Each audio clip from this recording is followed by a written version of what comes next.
Welcome back to another episode of Revealed Apologetics. I'm your host, Elias Ayala, and today, we're supposed to have Emilio Ramos with us today, but this is an awkward situation where, let me tell you something, this is the scary part of doing a show like this, where you're reaching out to people to come on interviews, and you got the different time differences and things like that. And of course, the people you're reaching out to are often super busy, and there's a whole bunch of things that can happen that make this sort of work unpredictable. So we're supposed to have Emilio Ramos on today, and I had messaged him, emailed him. I hope he hasn't forgotten, and been trying to call as well. So we might not have Emilio Ramos. It depends. He may come in. He may actually read his text messages or check his email or something like that. But I'm going to try my best to stall for a little bit. Of course, if he ends up not being able to make it for whatever reason, then I'll take some questions or something like that, and maybe I'll try my best to. Oh, look at this there. Okay, so I'm getting a text. Let's see here. Let me see. No. Let's see here. Awkward. Eastern. Okay, 1 second. This is awkward. 1 second here.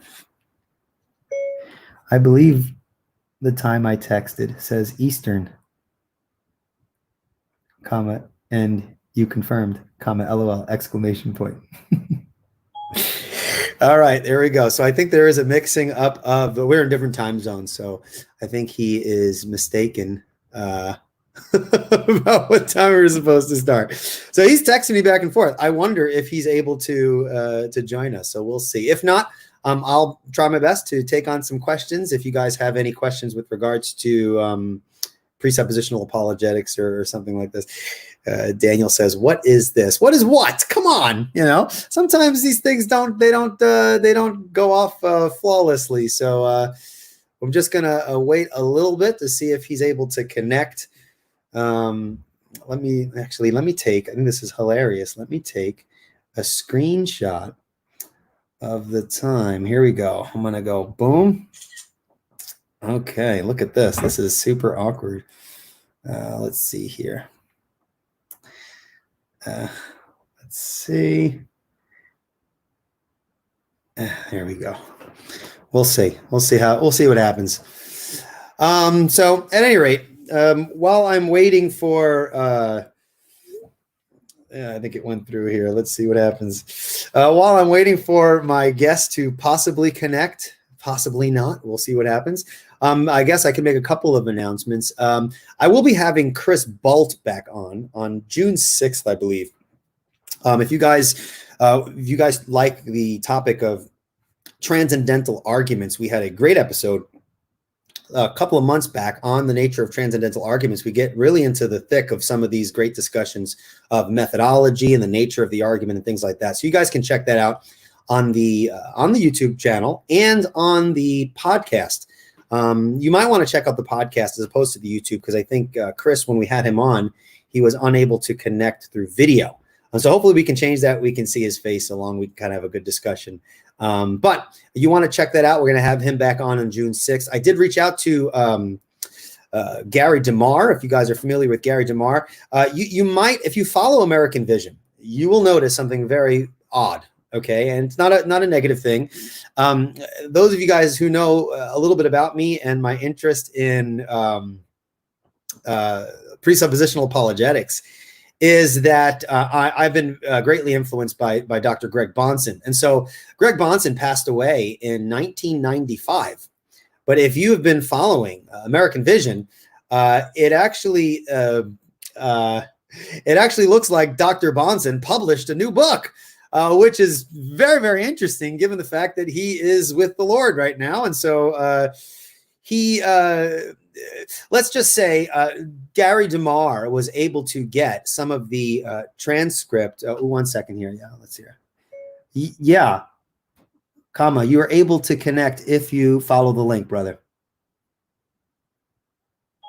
All right, so it looks like we will be having Emilio. He's coming on, but yeah. So Gary DeMar took one of the talks of Greg Bahnsen and put it into kind of a transcript form, and then kind of put subtitles and categorized various issues so that it can come out as kind of a book. So the book is actually a transcript of a series of lectures that Dr. Bahnsen did, and so I was given an early copy, digital copy. And so I perused through it, and I thought that it would be a great resource for people who want to learn presuppositional apologetics. So the name of the book is Against All Opposition, and I believe, if I'm not mistaken, it is available to order right now on AmericanVision.org. So if you guys are really wanting to kind of dive into this stuff, I mean, Bahnsen, in my opinion, Bahnsen was really the best representation of presuppositional apologetics in practice.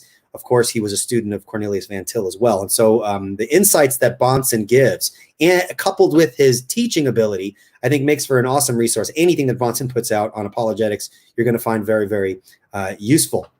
I also reached out to Dr. DeMar because I wanted him to come on, not just to advertise the book, but he knew Dr. Bahnsen.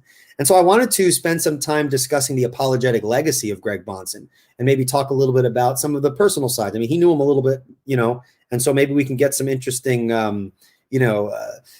side stories, perhaps something that we don't know about, try to get some juicy information. And so hopefully you guys can check that out. That's going to be a great resource as well. I did reach out. I'm trying to expand, get some interesting guests here. I did reach out to David Bahnsen, Greg Bahnsen's son, of which I have not gotten a response. A lot of people, when you guys see the show and I have some really great guests on, people think I have some kind of special connection with a lot of these people.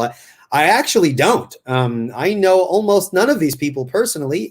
They just have been gracious to respond to my emails. So it just happened to be that they have all responded in close proximity. And so it has made for some great content back to back.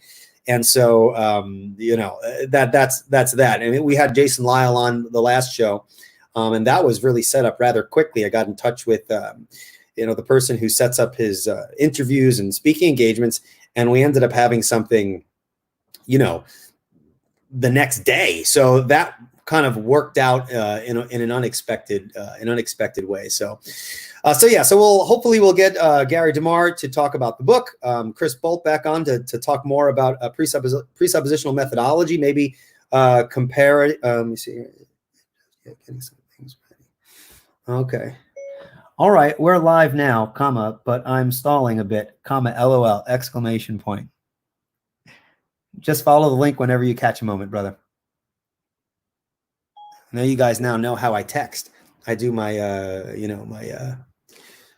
my voice to text. Sometimes it doesn't come out correct. So at any rate, okay. So with that out of the way, there are a couple of other people I'm looking to get on. Some people have given some really good, ideas as to who I should have on, topics.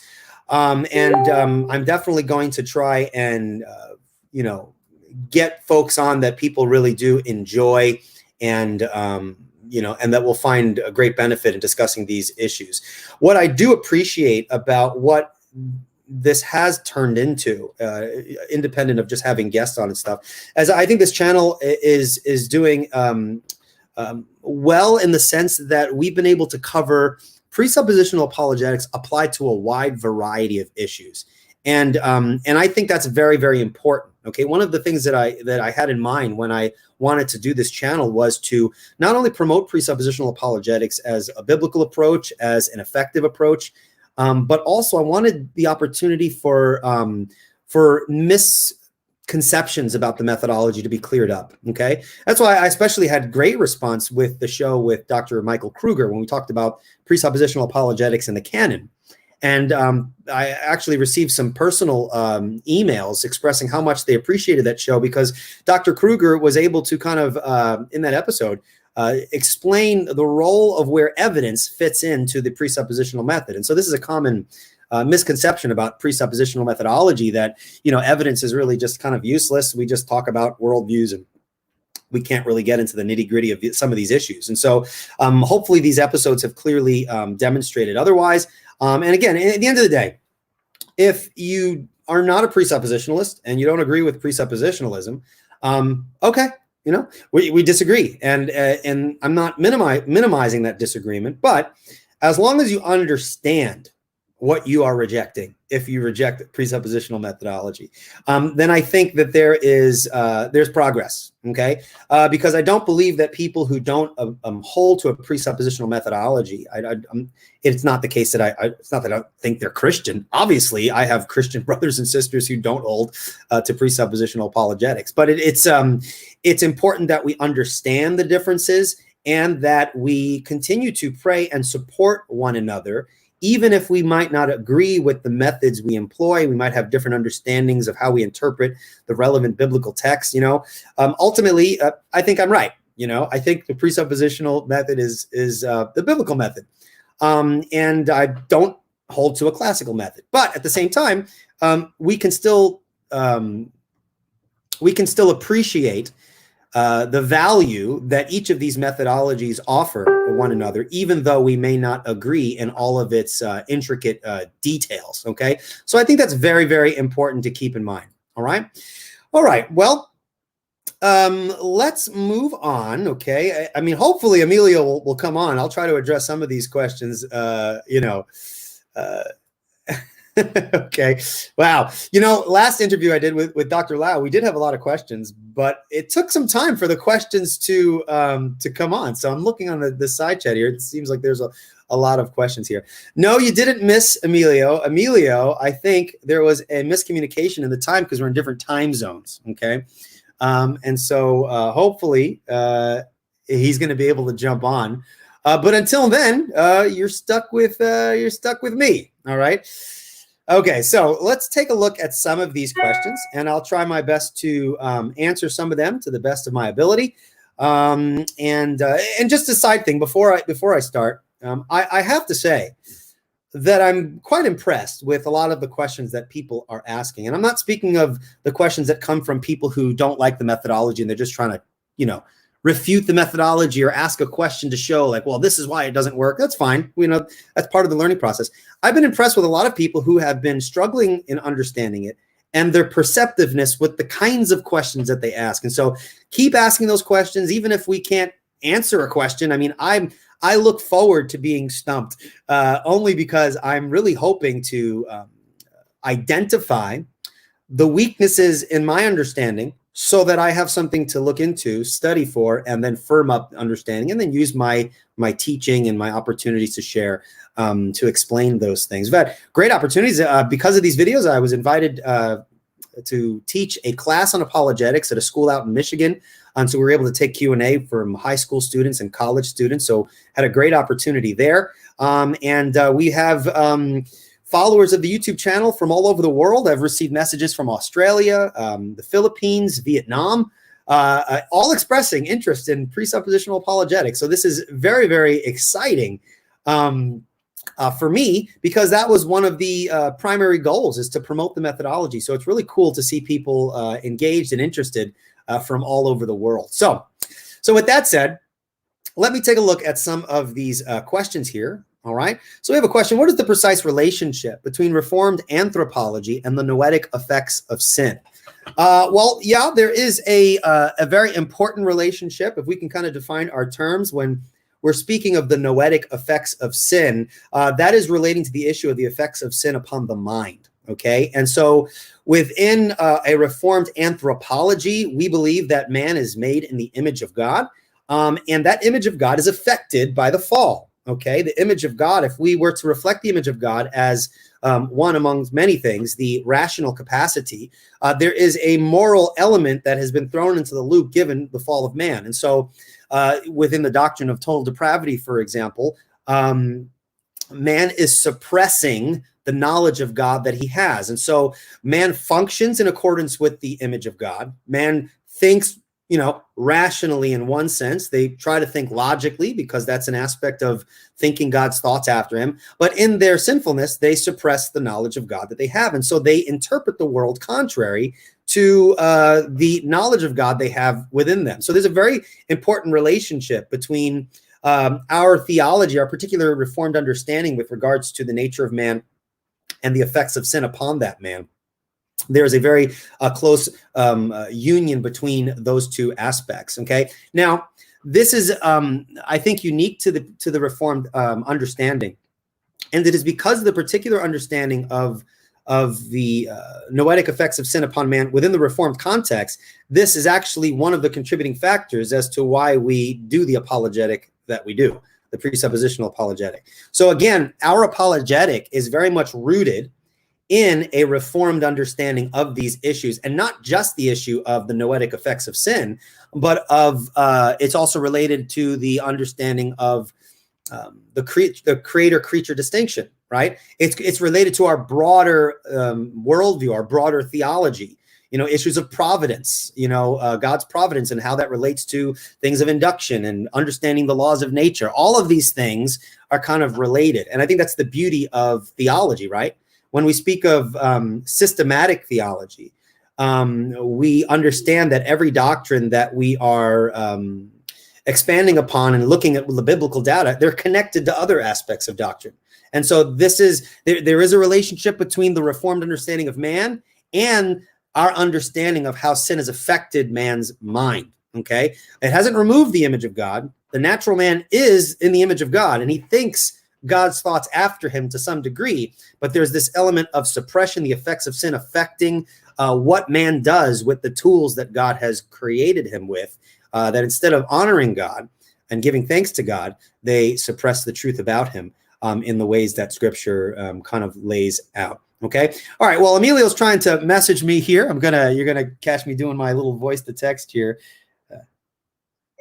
Don't forget to put the link in Google Chrome, not Internet Explorer. So now you see the behind the scenes. I have no behind the scenes. You know what I was going to do? I was actually going to take a picture of my desk. Everyone sees like the books and it kind of looks like, oh, he's in like this cool little office.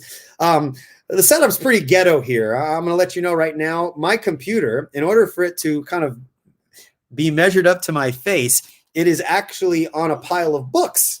Okay, I have 1, 2, 3, 4, 5, 6 books underneath my my laptop just to get the angle here. By the way, those books provide a firm foundation for my laptop. The book that is holding all of the other books and now is giving a foundation for my computer. You want to know what book it is? It is Van Til's Apologetic Readings and Analysis. I needed a thick book, so I put the thick book in there, and then all the other books are stacking on there. So that's kind of a little bit of irony in all of this. So at any rate, all right, so let's take the next question, and hopefully Emilio will pop in and he can join me, and then we'll start the major topic of our interview today, okay? Daniel asks a very profound question. What is this? What do you mean, what is this? Okay.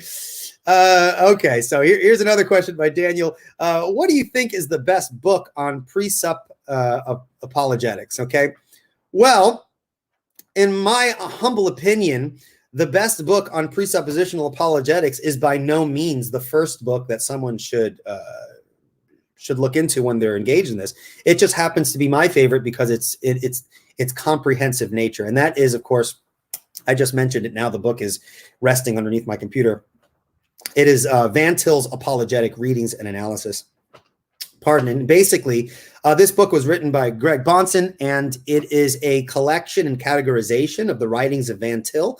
And all of the major points of his apologetic are given commentary by Dr. Bahnsen, in which he explains the areas where Van Til was very unclear. Now, if anyone knows anything about the writing of Cornelius Van Til, one of the criticisms of Cornelius Van Til's writing style is just how laborious it is. It's just very difficult to read Van Til and really get at what he's, what he's getting at. He uses the language of a bygone philosophical era. I mean, his context really is, the philosophical idealism and the things that he was critiquing. And so he speaks with a nuance and a specific way of describing things that's very different than the more analytic school of philosophy, which is more point by point, premise by premise sort of way of communicating. So it can be very difficult. So I would say Van Til's Apologetic, if you want to get a nice comprehensive commentary on Van Til by someone who knew Van Til very well, Greg Bahnsen, that is an awesome book to get. Also, everyone knows, Always Ready. That's a great book if you're just starting off. But as I mentioned at the beginning, Gary DeMar over at American Vision has just released Against All Opposition, which this is a collection of transcripts of Dr. Bahnsen's apologetic lectures, and they're put in book form with chapter categories and study and discussion questions. So I've received an early copy of this.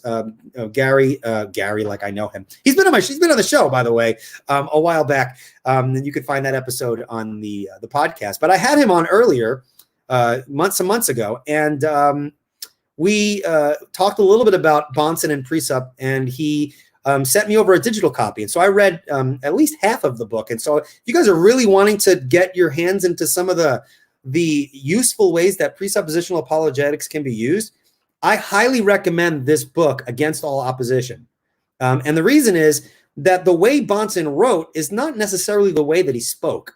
As a teacher, purely from a teacher's perspective, Bahnsen was an excellent teacher. And so you are going to be reading within the context of how he taught, using some of the helpful analogies and examples he used in the classroom.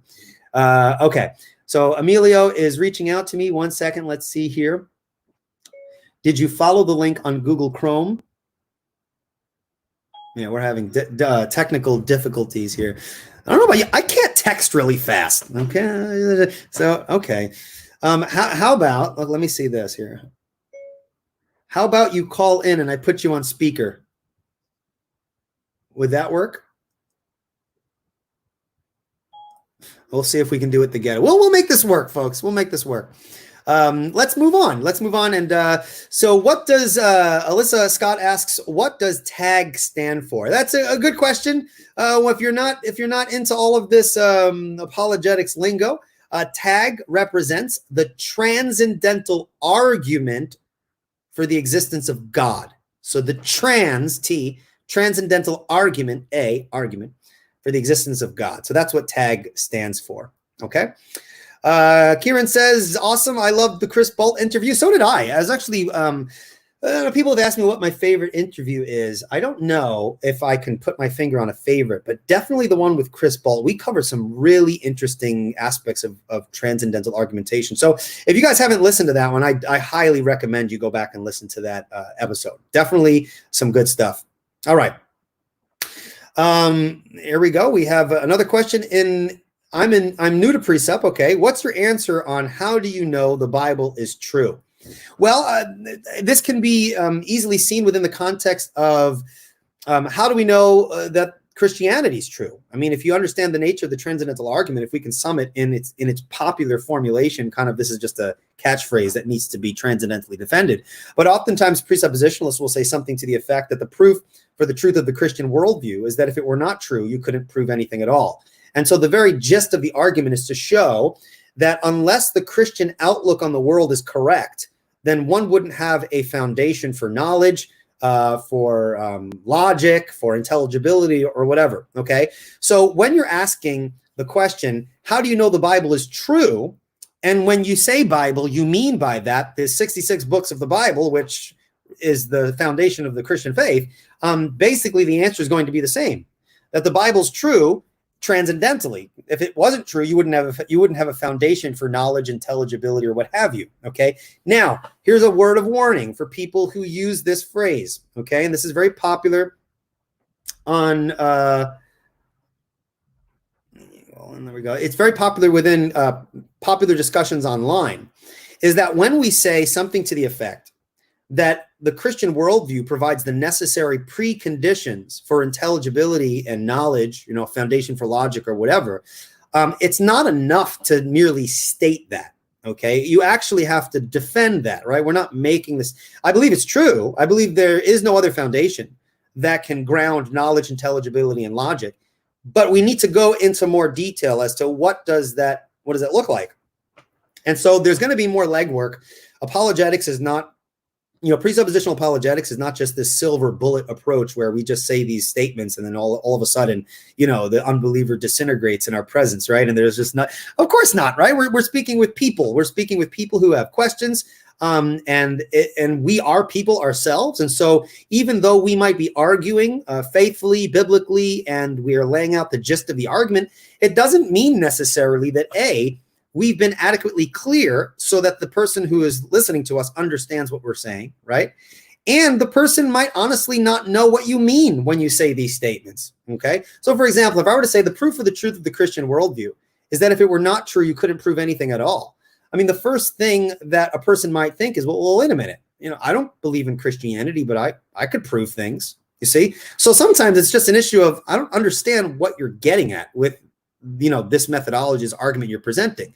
And so it's going to be incumbent upon the believer to kind of go into some of the details and work through that with the person, okay? We have to be very careful not to be so impatient with people, Not every atheist or unbeliever or skeptic or whatever, not all of them are just internet trolls who are just trying to get on your nerves. There are those out there, but not everyone is like that. And so, nor is our average apologetic encounter going to be something done over the internet. It's an amazing reality that many people are willing to say things on the internet that they would be willing to say when you're face to face with them, you see. But when you're face to face with someone, most of the time it's not under such people don't tend to argue in the same way they do on the internet. And so you're going to have more of, hopefully, a more respectful conversation. They're able to read facial expressions and body language, and there's more of a somewhat, hopefully, a respectful interaction between the two parties. And so, so I think we need to be willing to go a little deeper than we sometimes do, and stay away from just presuppositional tropes and platitudes. That we really need to make sure we understand the nature of what we're arguing for, and walk the unbeliever through that and engage in a respectful back and forth. Remember, 1 Peter chapter 3, verse 15 says to set apart Christ as Lord in your heart, always being ready to give a reason for the hope that's in you, yet doing so with gentleness and respect. So that's a very important key to all of this. Okay. All right. Let's take on the next question here. Eli, can you go more into some of the reasons you believe the unbeliever? Oh. I think we have Emilio Ramos on. Let's see if this works. Okay. Hey, brother. How's it going? Well, it's going good. It's going good, brother. How are you doing? I'm doing all right. You having some difficulty connecting there? Yeah, I don't know why it wouldn't take to the it wouldn't take to this link, and it was not allowing me to use my microphone or my camera. I tried everything on my settings and stuff, so I'll have to go back in and get some help with that, because I'm kind of like you. I'm not much of a techie, so okay. Not sure your audience can hear this, but if you can make it work. Yeah. Let's see if folks can give me a thumbs up or in the comments. Are you able to hear Emilio on my phone? We're going to do this in a little ghetto way, but we'll make it work. Just like Hollywood says, the Broadway, the show must go on, right? If you guys could put in the, you guys can put in the comment if you could hear him, okay, and then we will, we'll take it from there. So I got a couple of thumbs up. 1, 2. Yeah, some people are doing thumbs up here. Hopefully. I got a text. Okay, the audio's good. I should probably talk a little bit, so make sure people can hear that. Yep, they say they can hear you okay. All right, so good. All right, good. Yeah. All right, so I'm going to put this question on, let's see here. So Eli, can you go more into some of the reasons you believe the unbeliever cannot know he exists? Okay. I understand the problem with Descartes' syllogism, and I have a few other arguments myself. Okay, let me answer this one question real quick, and then we'll start. We'll join you into the conversation because we're having some technical difficulties. So my argument is something like this. If I just to popularly put it out there, all right? So the proof of the Christian worldview is that if it were not true, you couldn't prove anything at all. And so you couldn't know anything at all. And someone will say, well, what about my own existence? I think, therefore I am. Okay. Now you have a couple of criticisms of Descartes' syllogism here. Number one, that it is intrinsically circular and that the conclusion is embedded within the starting point. So you have the syllogism, I think, therefore I am. You got some circular issues there. But even if we were to grant, fine, maybe it's not fallaciously circular. If I were to be nice and I woke up one morning, had my cup of coffee, and I was like, I don't want to argue that point. The problem with this is when you start with existence independent of a broader worldview context, to be perfectly honest, I don't even know what I means. What is I? You need a broader metaphysical context that can define the I. Otherwise, I would be a meaningless concept. I don't even know what does it mean to exist and then be able to differentiate yourself with other objects. It would seem to me that you'd have to have knowledge of a broader metaphysical context to even make sense out of that. Number two, even if you are presupposing your own existence, you're not just merely presupposing your own existence. When you say, I think, therefore I am, and you speak that proposition, you're also presupposing the laws of logic, because language presupposes logic. And so the person who says, well, I don't start with anything except my existence and work from there, well, they're not really just starting with themselves. They're starting with other metaphysical commitments that are embedded within that very statement. And so whatever worldview they're going to be starting with, it's going to have to be able to ground all these other things. Also, if you start with yourself, there's no way to logically move from I exist to therefore there is the reality of the external world. And so if you start with Descartes, I don't see how one could escape what is called in philosophy the egocentric predicament. There's no way to get outside yourself if I even granted that you're able to define yourself without a broader metaphysical context. So again, that's just a thumbnail sketch of where I might go with someone who holds to that position, but obviously that's a much broader conversation that we don't have time to go into in detail here. So I hope that is sufficient, Chris. And without further ado, I want to welcome Brother Ramos on the show. Good to be with you, Eli. I apologize for the technical difficulties and also for the time scheduling. I got a little bit confused in the midst of all the hustle and shuffle over here. I apologize for that. We'll have to do something again, and I definitely would have to. I definitely will like to bring you onto my show, and we can continue to have further conversations. Sure, no problem. This happens. I mean, we have the time difference, of course, and I was looking back on the text messages, and I realized that I did say 1 p.m. Eastern. However, I'm not pretending that when you read my text messages, you're just sitting around doing nothing. You know, I imagine you're busy and it's easy to lose track and stuff. So no worries there, brother. Okay. All right, so let me remind folks of the nature of the topic today, the reason why I had Emilio on, and it is exploring the relationship between presuppositional apologetics and Reformed theology, okay?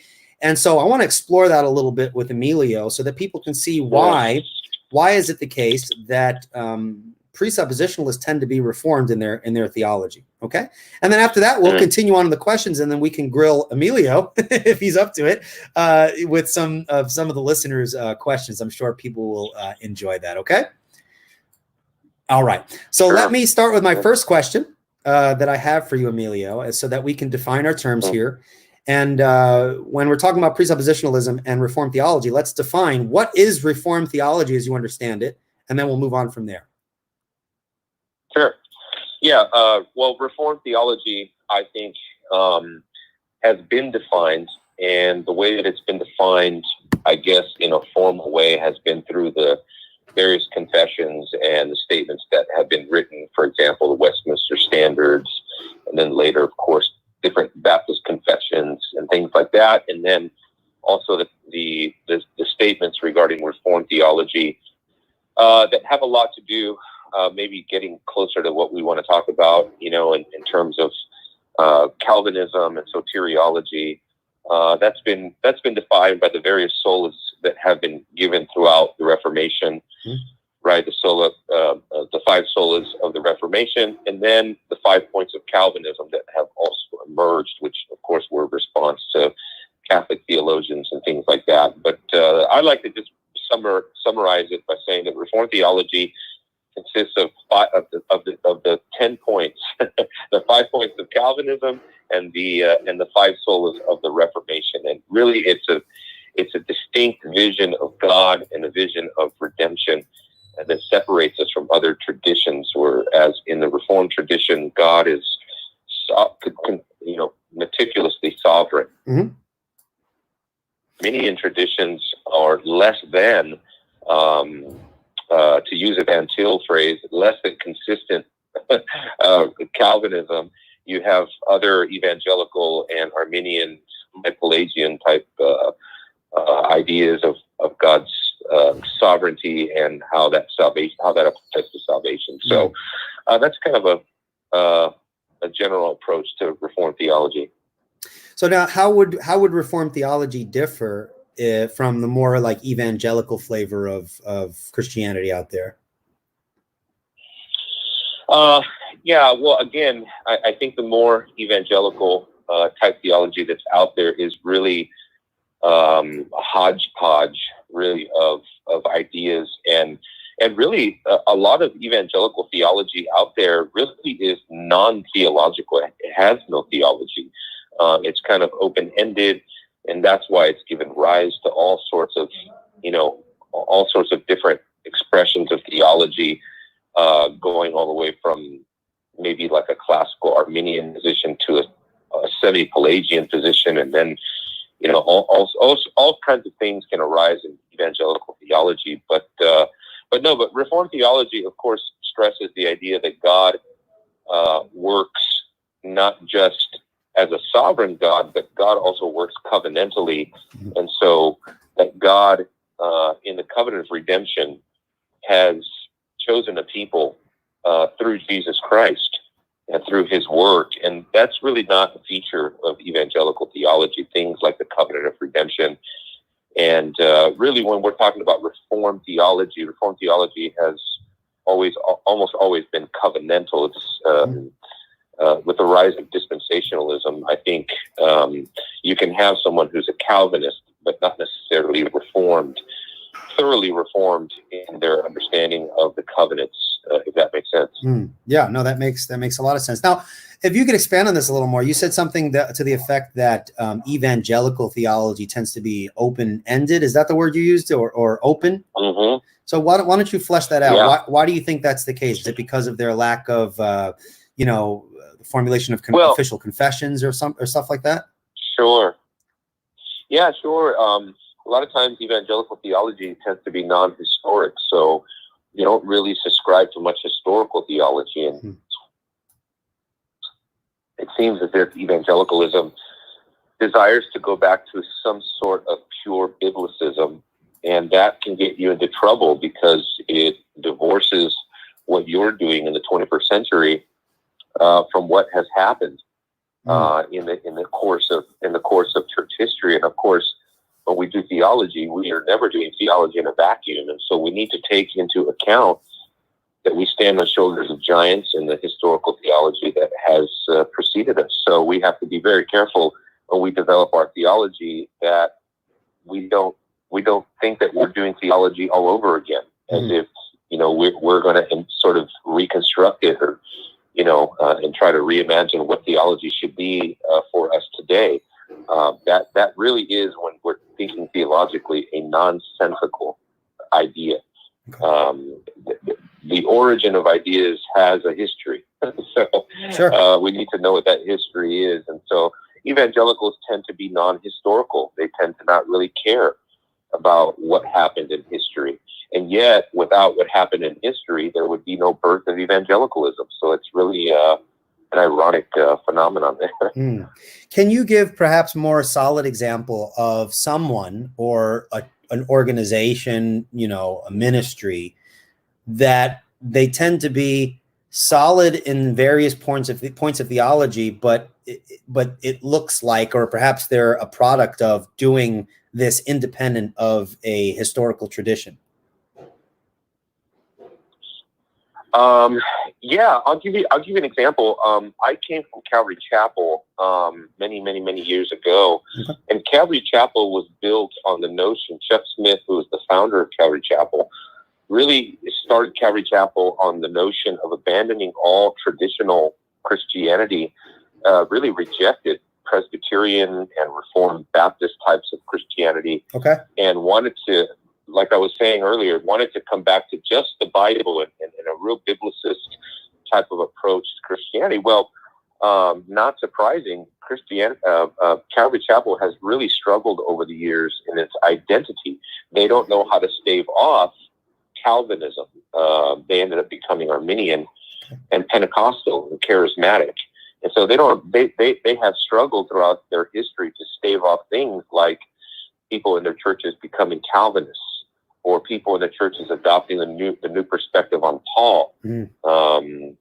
I was in a church where the new perspective on Paul came in and just ravaged this poor Calvary Chapel, and many of my friends and people I knew at that church went into Eastern Orthodoxy, and the church was ill-equipped to even know what to do at that point. So that tends to happen when you don't really have a deep, rich historical tradition, theologically speaking. So things like that, and I don't know. I guess I could just go on when you're open to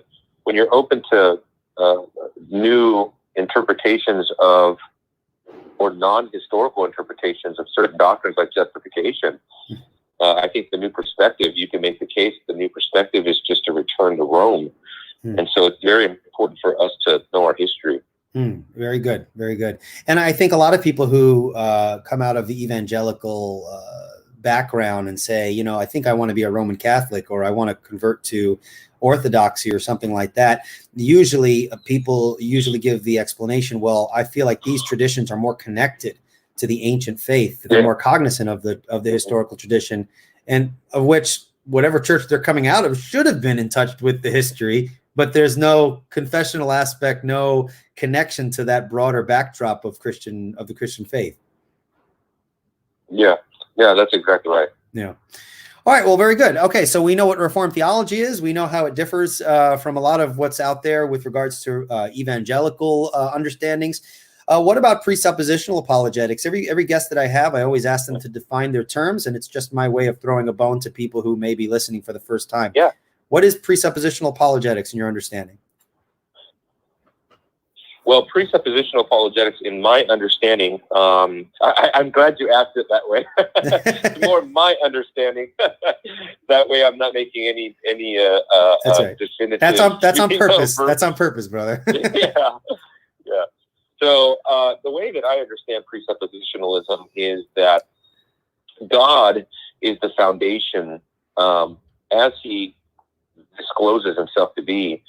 God is the foundation of all knowledge and all meaning and all morals. And therefore, meaning, morals, and beauty, let's say aesthetics, are meaningless apart from God. And it is the task of presuppositional apologetics to show the antithesis that arises whenever you reject God as, to quote the famous phrase, the necessary precondition for these kinds of things. Not just the necessary precondition for intelligibility, but the necessary precondition for meaning and morals and beauty and everything like that. Human experience and any experience. And we are, the task of, the reason why we call it presupposition, because we argue by way of presupposition. And the reason we do that, of course, is because we're trying to get to the transcendental foundations of reason and thought. And what we're, as a presuppositionalist, what we're saying is that we really haven't gotten anywhere in the argument unless we deal with the underlying issues in our worldview. And this is what's wrong with non-presuppositional thought, that the fact that we're not tackling the deeper transcendental issues ends up resulting in a type of conversation with non-Christian thought where we're just going one factoid at a time, and going back and forth to an infinite degree. And because, of course, no one, part of presuppositionalism is that we believe no one can actually make meaningful statements, what Van Til called predication, because the facts never end. And so we can't never know for certain if what we're saying about one fact really truly checks out with all the other facts, because the reality is, not only do we not know all the facts never stop coming.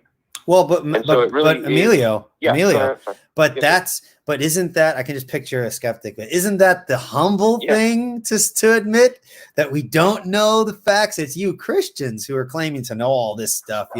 What if it's the case that, we live in a world where we can't know any of these things for certain? Sure. Yeah.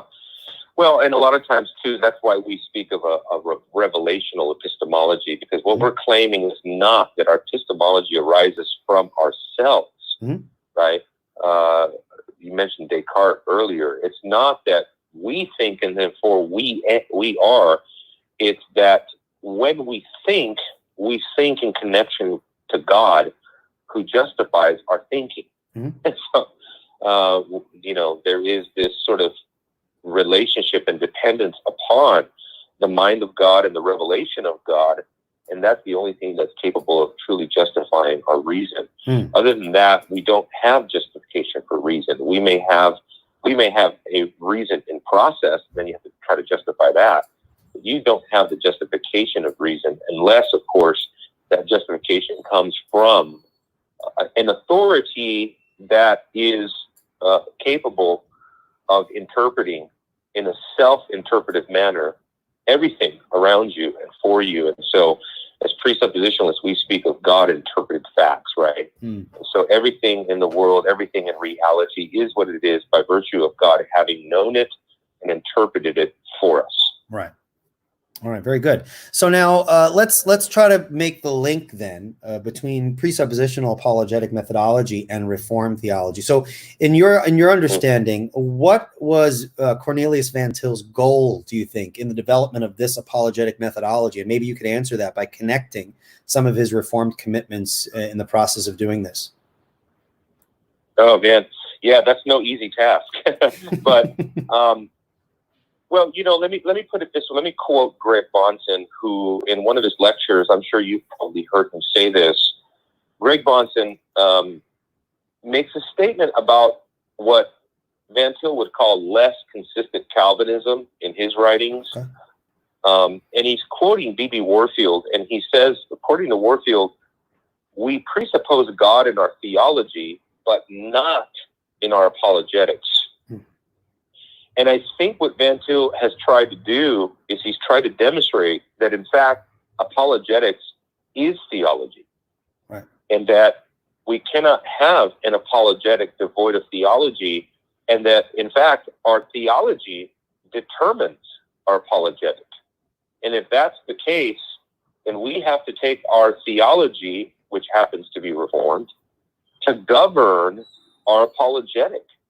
And that's all he was trying to say, is that why is it that we presuppose God in theology, but we don't presuppose God in apologetics? And so he was, in his mind, just simply being more consistent. I think that more work needs to be done, Eli, and I'm trying actually to do this work right now. Colossians chapter 2, verses 1 to 8 is a remarkable passage on Christian apologetics, because there, I just summarize it without giving all the exegetical detail. But well, why don't I? There, you said Colossians chapter 1. Let me read it real quick for folks so they can. Yeah, Colossians chapter 2, verses 1 through 8. Okay. Colossians. And let me just say why I'm going there. Sure. Because I think what we find there, Eli, is a methodology of apologetics. Mm-hmm. And the method of apologetics, we can say, is a method from Christ, through Christ, to Christ, and for Christ, meaning for his glory. Sure. So Colossians chapter 2, verses what? 1 through 8. All right, 1 through 8. I'm going to read it here for folks, and then you can comment on it and explain that. So chapter 2, verses 1 through 8. For I want you to know how great a struggle I have had for you, and for those at Laodicea, and for all who have not seen me face to face, that their hearts may be encouraged, being knit together in love, to reach all the riches of full assurance of understanding and the knowledge of God's mystery, which is Christ, in whom are hidden all the treasures of wisdom and knowledge. I say this in order that no one may delude you with plausible arguments. For though I am absent in body, yet I am with you in spirit, rejoicing to see your good order and the firmness of your faith in Christ. Therefore, as you received Christ Jesus the Lord, so walk in him, rooted and built up in him and established in the faith, just as you were taught, abounding in thanksgiving. See to it that no one takes you captive by philosophy and empty deceit, according to human tradition, according to the elemental spirits of this world, and not according to Christ. Well, according to presuppositionalism, we argue by way of presupposition, which means that we push the antithesis, as the Van Til taught. And the antithesis is found in this passage where the elementary principles, the Greek word is stoicheon, the elementary principles are set over against that which is kata Christou, which is according to Christ. And so, so then we have to kind of ask, well, what are the elementary principles? A lot of, if you look at a Greek lexicon, there's a lot of information as to what exactly these elementary principles are. Some people would say the rudimentary elements of life, fire, wind, water, things like that. Other people would say, well, elementary principles are, a human philosophy and the principles of reason and Greek. And he was thinking about like Greek philosophy and things like that. But really, I think it's deeper than that, because the same exact word is found in Galatians chapter 4, but this time it's not in reference to the Colossian heresy, which tends to be more pagan, sort of more of a what's the word I'm looking for? More of a synthesis, if you would, of things, right? It's like a combination of heresies going on there in Colossae. But in Galatians, the heresy is real clear. It's Judaizers. And those Judaizers are also characterized by possessing the worthless elementary principles of the world. I mean, that's remarkable. And so in one sense, whether Jewish in origin or pagan in origin, if you have a philosophy, a religion, an ethic, a morality, a spirituality that deviates from Christ, it is worthless. And that's how Paul talks. And so what I'm saying is that when you look at a passage like this, it really does begin to set forth what we call the antithesis. And for the Apostle Paul, it was only, and in verse 8 is, without doing a whole exposition here of this whole passage, but in verse 8 it's really critical because you have these comparative statements, right? You have these according to. So it's either going to be according to man, according to the elementary principles, or even though he doesn't use the connection again, he does actually according kata, the preposition to Christ. So this is 3 times he uses the phrase, and in that he shows us what the possibilities are for man. Either you're going to go based on tradition and basic. I guess we can distill that word down. Elementary principles as a non-Christian worldview that can be made up of anything. Worship of angels, harsh treatment of the body, philosophy, all of these things. Sure. And so you're either going to have that or you're going to have Christ governing all of the above. And if Christ governs all the above, and then now we start to see sort of the formulation of presuppositionalism. Then you cannot have neutral ground. Then you cannot have autonomy. Then you cannot have,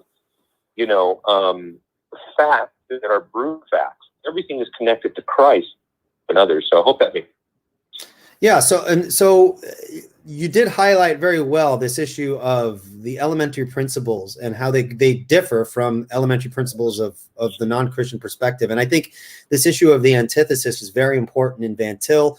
I remember, I don't remember where I read this, but Van Til always used to remind Dr. Bont, and he says, Greg, you need to always remember to push the antithesis. And and that really reminds us of always being conscious of the fundamental difference between believing thought and unbelieving thought that must be pressed out of our biblical commitment to Christ, and for the apologetical usefulness of setting aside both these competing systems of thought. We want to highlight that non-neutrality aspect, because it's not only faithfulness to Christ in doing so, but it actually constitutes a powerful apologetic and not allowing the unbeliever to borrow from our system, so to speak. Yeah. And if I can say something here, it might be a little bit controversial, but okay. In one sense, Eli, pushing the antithesis is all that we can do. Mm-hmm. It's all that we can do in our apologetics. Okay. For example, we cannot right? We cannot persuade somebody to believe. Belief is a gift of God. That's not something we're capable of doing or produce. We can't produce that. We cannot accomplish that, as it were. Mm-hmm. We cannot convince somebody, right, to repent. That's something that God is going to do. That doesn't mean that God doesn't use us or that there's not secondary means or something. Of course. But what I'm saying is that when it comes to the task of apologetics, we're so caught up in the debate of whether or not we can prove the existence of God. Mm-hmm. I would say we don't, in a sense, prove the existence of God as much as we show that without God, you have the elementary principles, mm-hmm. which are worthless. And so you see what I'm saying? And so we believe, obviously, a basic tenet of presuppositionalism is that everyone fundamentally has the sense of the divine. And so everybody actually does know that God exists. That's not what we're trying to establish. You know, in a conversation I had with Mike Winger, on Mike Winger, but just to illustrate something I brought up. We like Mike Winger. He's a great guy. Yeah. No, he is. I asked Mike Winger, I said, can you show me in the Bible anywhere where someone in the Bible tries or attempts to prove the existence of God? And he really struggled. He kind of went around in his head and openly said, no, not really. and I found that fascinating because he also says in the same breath that Elijah was giving evidential proof for the existence of God. So, anyway, shows us once again that what we're doing in apologetics by pushing the antithesis is we're showing the unbeliever the consequences of his rebellion to God, which that then becomes to look a lot like the gospel. Right. Now, I do want to clarify, just in case so people would know, you're not saying that one can't prove the existence of God. You're not saying that, of course, right? Because I would imagine you would agree that the transcendental proof is an actual proof. It's just not a proof that gives room for autonomous reasoning and neutral facts. Am I correct? Yeah, of course. I think that the transcendental argument itself is the best argument that demonstrates as a matter of necessity that God exists. Okay. Yeah, absolutely. But there's a difference, of course, between proof and persuasion. So we can prove God exists. And as Bonson said, we should prove that God exists, of course, in line with being consistent with the Bible. But there's a vast difference between proof and persuasion. And that we want to acknowledge, as you just said, that, the persuasion aspect is the work of the Holy Spirit. Let me ask you a question real quick, though. Correct. I hear this often, that if we don't persuade anyone and it's the work of the Holy Spirit, then what's the point of even giving the transcendental argument? How would you respond to someone like that? Sure. No, sure. And that's why it's important that your theology dictates your apologetics. Okay. And because the reason we do that is because, of course, we believe, and ironically, this kind of comes back full circle to what we're discussing with Reformed theology, that it's almost only if Reformed theology is true can your question make sense, or can your question be answered in a meaningful way.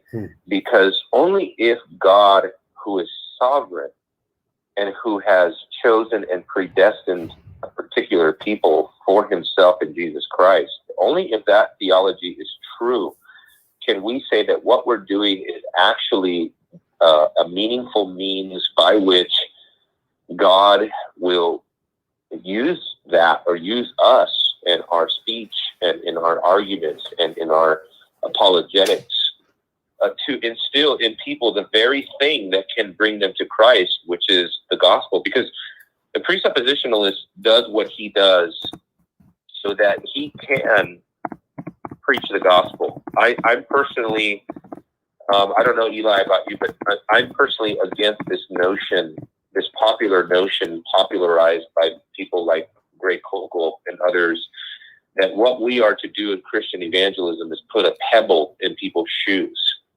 I'm personally the opposite of that. I don't want to put a pebble in anybody's shoe. I want to communicate the full counsel of God. I want to give them the good news of Jesus Christ, and I'm not trying to just put some curious thought in somebody's mind. I want them to know. That's like telling someone, I just give a person the hint that there might be an antidote in the room.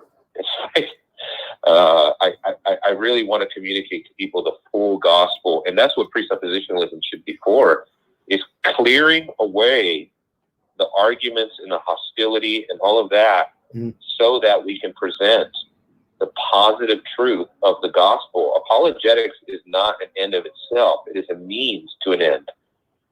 And the end of apologetics is to preach the gospel. Well, I do sometimes use the pebble in the shoe analogy, but because I am thoroughly presuppositional, I don't mean it in precisely the same way as someone like Hochul would use it.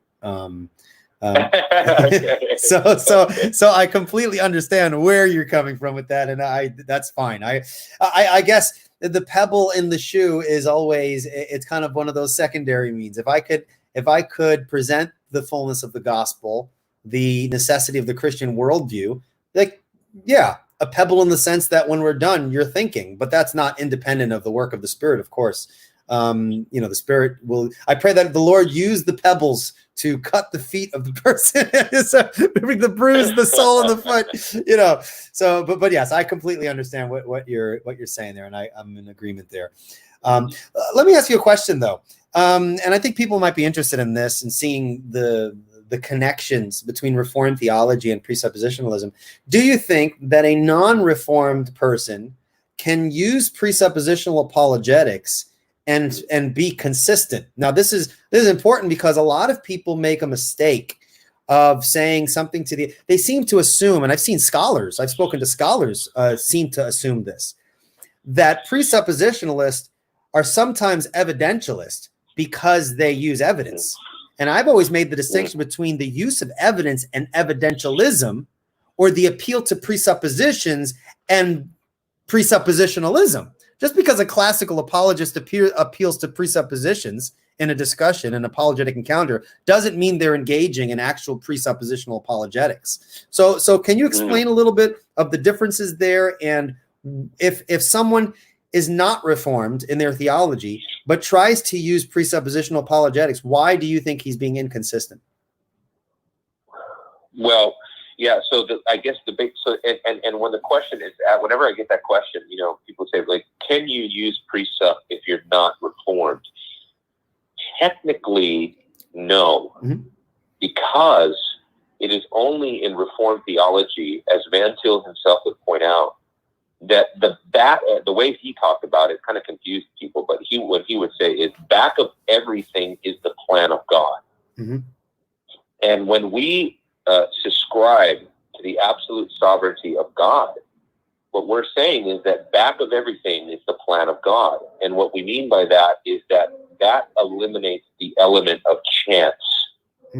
And one thing that Van Til is really keen on is that every worldview outside of Christianity has some element of chance. And it has some element wherein the truth is not, the future is not known, something is not determined, man is free, man is autonomous, something is random, facts are brute facts, things like that. And of course, what we would say is that that's not the case. And so when an Arminian comes with a free will worldview, I asked a guy if he believed that God had ordained all things. And he said, yes, but I also believe there's an element of chance in that. Okay. I'm not sure how you can have both. Okay. So I would just say that no, ultimately, no, and exactly what you're saying, Eli, that I was an Arminian when I first picked up Van Til. And the way that I became a presuppositionalist is through Van Til. I just picked up the Defense of the Faith. I started reading through it. Took me about reading every paragraph probably 5 times over again. I had to keep reading. But once I understood the argument somewhat, I wasn't Reformed in my soteriology at that time. And so I was trying to do presuppositionalism best I could. But I was, in fact, doing it inconsistently. By necessity, it was inconsistent. Okay. Now you said something that the elements of these non-Christian worldviews, that there's an issue of chance. And I do think that there's an issue with having chance mixed into your worldview, since chance, there's this element of uncertainty. Oftentimes when I ask, certain Christians and apologists, could you be wrong about the existence of God? And they say, well, I don't think I'm wrong, but I suppose it's possible. It seems that within that perspective, contingency and possibility are actually more fundamental than God. If you think about it, it would have to be. And so even if you were a Christian, you're being inconsistent in that God is not the highest standard. Rather, this issue of contingency and possibility is more fundamental. And I think that's a problem. But however, what do we do? There you go. What do we do with perspectives that hold to a form of determinism, that don't appeal to chance and some form of libertarian freedom and how those things relate? What if someone has a purely deterministic worldview? Do they run the same problems at that point? Yeah, I mean, it would just depend on what that is.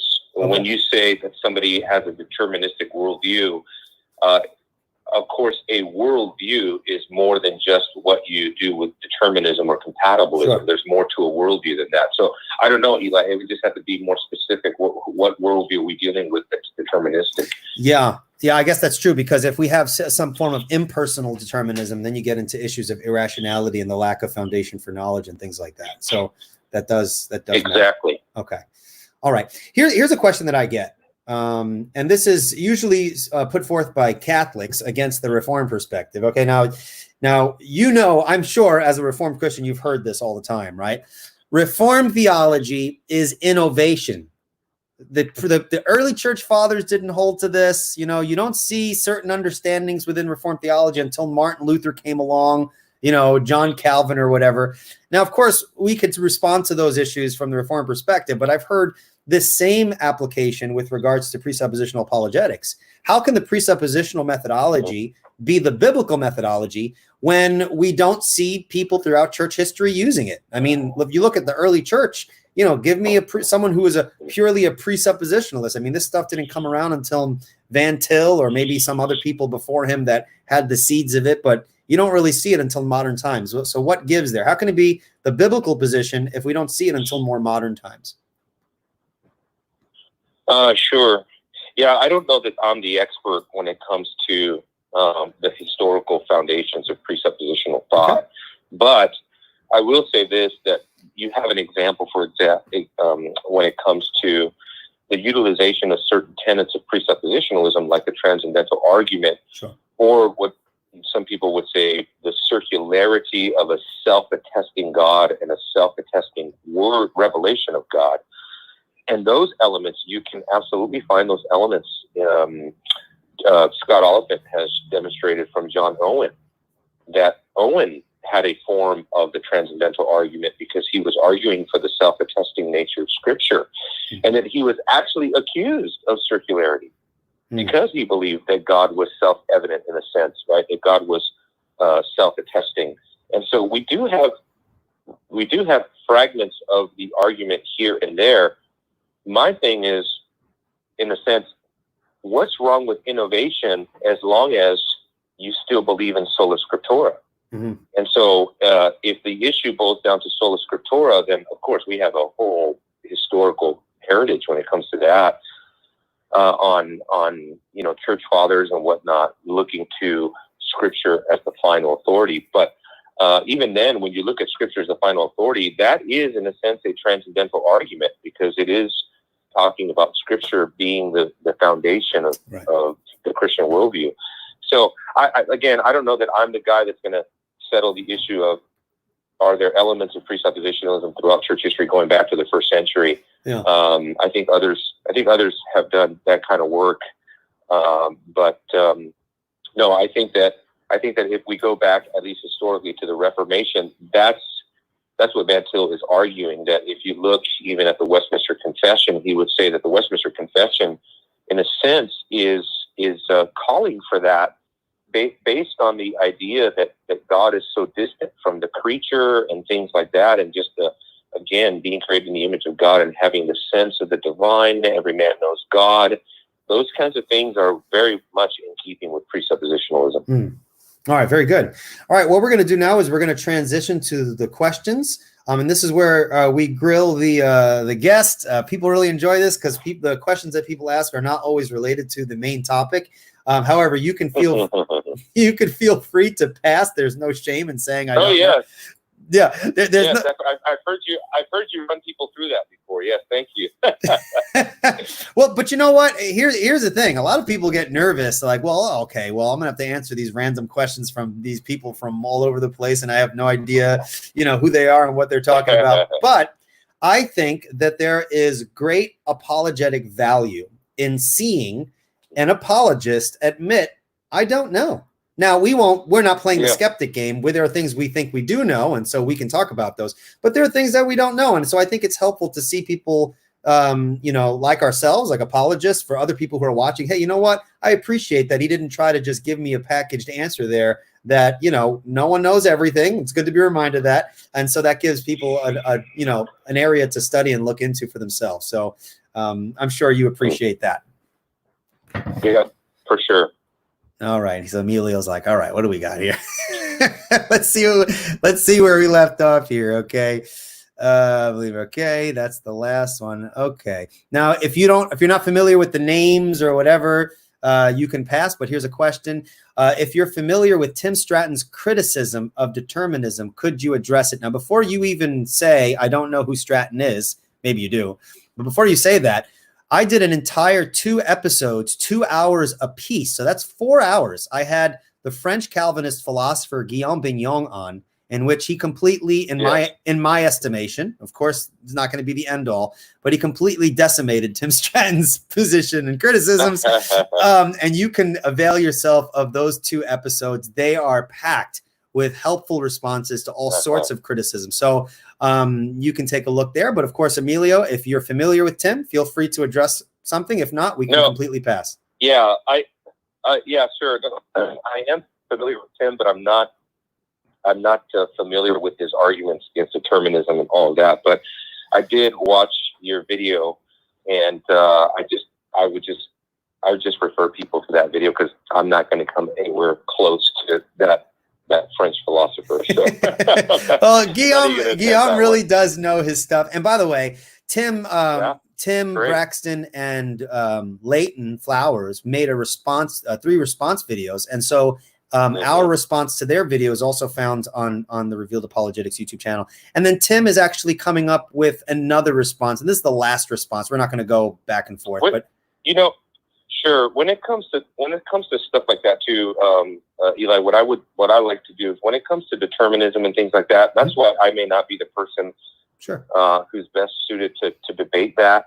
What I just tend to always try to do with that is to try to get people to the actual text of Scripture. So somebody like Leighton Flowers, who I've had interactions with Leighton before, but with Leighton Flowers, I would just want to hold him to Scripture, and because I'm much more comfortable there. If we're just looking at the exegesis of the Bible, I would love to interact with somebody on that level. But if they want to immediately get into philosophy and things like that, I think others are more well suited to deal with that. Sure. And if people are interested in what Tim has to say with regards to the video, the second response video that we did, he's coming out with a video himself, and that'll be the last video on this interaction. So he'll have some information there. You can see his perspective there. Tim's a fine Christian gentleman. We disagree, but he's got some good stuff to say, and it's a good iron sharpens iron opportunity there. All right, this one you might be familiar with. Does continuationism impact revelational epistemology? That's a good question. Yeah, that's interesting, because on my program, I just did a program on that in one sense. I had Justin Peters on Red Grace Media, and we talked a little bit about ongoing revelation and how that in relationship to charismatic theology and whatnot. So, I mean, I would say it would be a weakness in the worldview of a charismatic to try to maintain both that God's revelation is closed, but that they themselves receive revelation from God. And so I think at a logical level, the answer would have to be, I forgot how the question was phrased, but the answer would have to be no, in the sense of no, or yes, that revelation is ongoing, or that there's more revelation than what we have in Scripture. So that would be obviously stemming from my cessationist position. Mm-hmm. Yeah. Next time, if I am able to have you on the show, if you're not in front of a computer, what people see on the screen are the questions. So you're just on your phone, and that's why you're not reading the questions. That's fine. So fine. I can repeat a question, but the folks who are watching can see the question on the screen. But no worries. Here's a question pertaining to Presupp methodology and the theology that undergirds that. What is the precise nature of the unbeliever's knowledge of God? What is the precise nature of the unbeliever's knowledge of God? That's a really great question. That's something that I think that's something that in the midst of trying to communicate the presuppositional method, that is always a sticking point, and it fascinates me how often presuppositionalists have to clarify this point. Mm-hmm. It just seems like over and over, one of the things that Van Til was attacked for, probably more than anything, may be exactly on this point in terms of what can the unbeliever know. And because most of the time when non-presuppositionalists talk about this issue, they present a character of the position. They don't present the actual position. Sure. Would say things like, well, of course, if presuppositionalist, the unbeliever doesn't know anything. That is not the argument at all. Right. To me, it's such a simple distinction, qualification, and it's a specific detail, but they never mention it. And that is that based on their worldview, they cannot know anything for certain, for example. Based on their worldview, they cannot account for knowledge, for how they know things. But based on the Christian worldview, of course, we turn to an unbeliever and say, of course you know things. Right. You may know more things than I know. Okay. As an unbeliever, the question is not what can you know or how much do you know? The question is always about, can you justify your knowing? That's right. And so I would say that if the question has to do with how much does an unbeliever know in relationship to God, do you think the question has to do more with that, Eli? Yeah. What is the nature? I mean, so we say the unbeliever knows God. Okay. What about God does the unbeliever know that makes him without excuse? Well, it would seem here to be that he knows obviously of God's existence, which that in and of itself is not. I mean, that's very easy to say, but that's actually quite profound to think about. Mm-hmm. That he knows that God exists based on Romans 1, and therefore he knows that he is in relationship to God. And so he has a divine referential all of his life, no matter what he does, no matter where he goes. He knows that God is powerful, and seemingly from Romans 1 and from Romans 2, mm-hmm. he knows based on the conscience that God has given him, he knows that he is accountable to this God for certain moral norms. Now, we would say those moral norms are succinctly summarized for us in something like the Decalogue, and think of it as something of a litmus of what man knows. Man knows it's wrong to murder, to steal, to dishonor your parents, those kinds of things. That's just sort of built into the creaturely aspect of man and his constitution. And so those kinds of things, though, when we say that, it's not that if you went to some, deserted island in the middle of nowhere to an unreached people group, that they would have the 10 Commandments up in their hut. That's not what we're saying. But at the same time, we would see the reflection of a biblical conscience no matter where we go, mm-hmm. no matter how perverted, no matter how darkened the people are in their habits, but still we would see that. And so you would see that lying is not permitted in a culture, for example. You would see that people often act against their conscience. For example, pagan practices like pagan child sacrifice and things like that. There's record of those people doing such abominations against their conscience. And so I would look at things like that. Very good. All right. Someone made a comment here. Ramos did a great job debating Jesse Morrell. I have not watched that debate, but cool. Definitely will check that out. What was that? That's not a formal debate or anything. That was a curbside debate. Okay, so like on the street, right? Yeah. Okay, well, I'll still check that out. I think that would be helpful for folks here. Let's see. Here's a question. How is theodicy expressed from a Reformed perspective? You understand the question, I'm sure, right? Yeah, sure. I mean, God in relationship to evil. I don't know. We can go on and on about this. I guess the simple answer to that would be something like God has a good purpose for the evil that he ordains. And it's important for God to ordain evil because it's different than God actually doing evil. And so we have to make that fine distinction. And of course, people don't ever want to give us that ability. Right. The minute you say God ordains evil, people want to tell you that God is evil or that God has performed evil or that evil has come through him. Okay, but of course we don't believe that. God is not, in a sense, not the author of evil in that sense that it originates with him. Right. Okay, and so, but nonetheless, we do believe that God does ordain it for his glory and for the good of his people. My ultimate example for theodicy is the cross. And I would say that when we look at the cross is the most unspeakable evil that took place in the history of humanity. The murder, crucifixion of the sinless, holy Son of God. That's why it's the worst. Because we kill human beings or torture human beings, but we're sinners, we're fallen. We are not innocent by any stretch of the imagination. We are flawed as humans, but Jesus was holy. And therefore, what was done to him is magnified above all else. And so when we look at, for example, Acts chapter 4, verses 25 to 27, we know for a fact that as heinous as the murder of Jesus was, nevertheless, it was ordained by God. It was predetermined by God. His hand, it says, in his hand and his plan. That's exactly what it says. And so, that would be where I would go personally. All right, very good. How's your voice doing? You're hanging in there?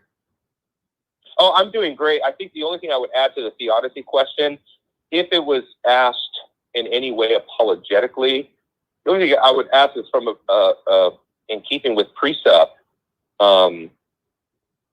Of course, I would turn the question immediately back to the unbeliever to try to explain what evil is. Right. We could make the challenge that the unbeliever has no basis for knowing what evil is without an absolute standard. But the unbeliever can use it as an internal critique. So given the existence of a good God, how can a good God be consistent with the existence of evil? And if you listen to the discussion I had with Guillaume Bignon, he said that, and I think correctly, that we have the same reasons that many other Christian apologists, use, that God has morally sufficient reasons for the evil that he allows. You might not like that, but it's completely consistent with biblical theology and biblical teaching. We're not privy to why God allows every single detailed thing. We do know that he does ordain the beginning from the end, and he has reasons for why he does that. So I think that's an option that's open for us as well. Okay. Another question here. How is natural theology and natural revelation, or how is the natural theology and natural revelation distinction expressed in presuppositional epistemology? That's a really important question. And I don't know that I speak for all presuppositionalists when I say this, but in one sense, there is no such thing as natural theology. Because there is nothing natural about our world. One philosopher gave 200 definitions for the word nature. what is nature? I mean, is nature out there? Is nature in here? Is nature inside? Is nature up in the head? What is nature? And so when we're talking about natural theology, obviously what people typically, as far as Christian categories go, people are thinking about general revelation. So I would say that what we're really talking about is general revelation and the extent of it. And so I would say every aspect of human experience, whether we're talking about scripture, incarnational revelation, or whether we're talking about revelation throughout the created order and in the conscience, is nevertheless revelational. Van Til, in his work that he did, is entitled My Credo. I don't know if you remember reading that, but in his credo, he speaks of the work of the Holy Spirit when he brings a person to faith. And he says that the Spirit basically works in such a way that upon regenerating the person, what he does is he brings a person to believe what was around him the whole time. And so that's exactly what we're saying. Like, the Spirit brings a person into the realization of the clear evidence that surrounded him every moment of his existence. Yeah. I think an important distinction too is a lot of people do confuse natural theology with natural revelation. I think Scott Oliphant summarized the difference really well in his section of a book on the debate within the issue of Christian epistemology. He says that natural theology is what we do and natural revelation is what God does. Okay. Natural revelation is God revealing himself in nature. And that includes an inherent knowledge of God that we all have. Natural theology is what we do as we seek to understand God. Now, that can be taken from different foundations, because there are people who believe that the knowledge of God is not innate. And so natural theology is a practice which we engage in to gain knowledge that we don't otherwise have. And then there are people who hold to a natural theology in which we can theologize using the tools that God has given us. And that doesn't add content of the knowledge of God, but it does flesh out some of the details of what we can gain from reflecting upon the created order. So the different ways that people can cut that cake. I think it's important to know the difference between those two concepts. Daniel says something funny here. Eli asks for any questions. This is before you came on, Emilio. I was like, ask any questions, because Emilio is having some difficulties, and a bunch of people. He's MIA. Yeah, well, a bunch of people put like so many questions, and then you ended up coming on, so I was unable to get to all of them at that point. But it's no worries. Okay. Someone says, "What's up?" Hello. Yes, what's up? What was the next question here? We got a couple here. Okay, I'm just scrolling through. So, okay, someone asked a question. So Matthew Jackson asked the question, and this is pertaining to the issue of when presuppositionalists say we start with God. Okay, he asks, is starting with God synonymous with presupposing God? If there is a difference, can you break that down for me? That's Matthew's question. That's a significant difference. As I understand the quote, that when suppose you're starting God, I mean, I think, look, there might be a distinction between ontology and epistemology there. Yep. Right. It's like God is ontologically the starting point of all knowledge and everything else.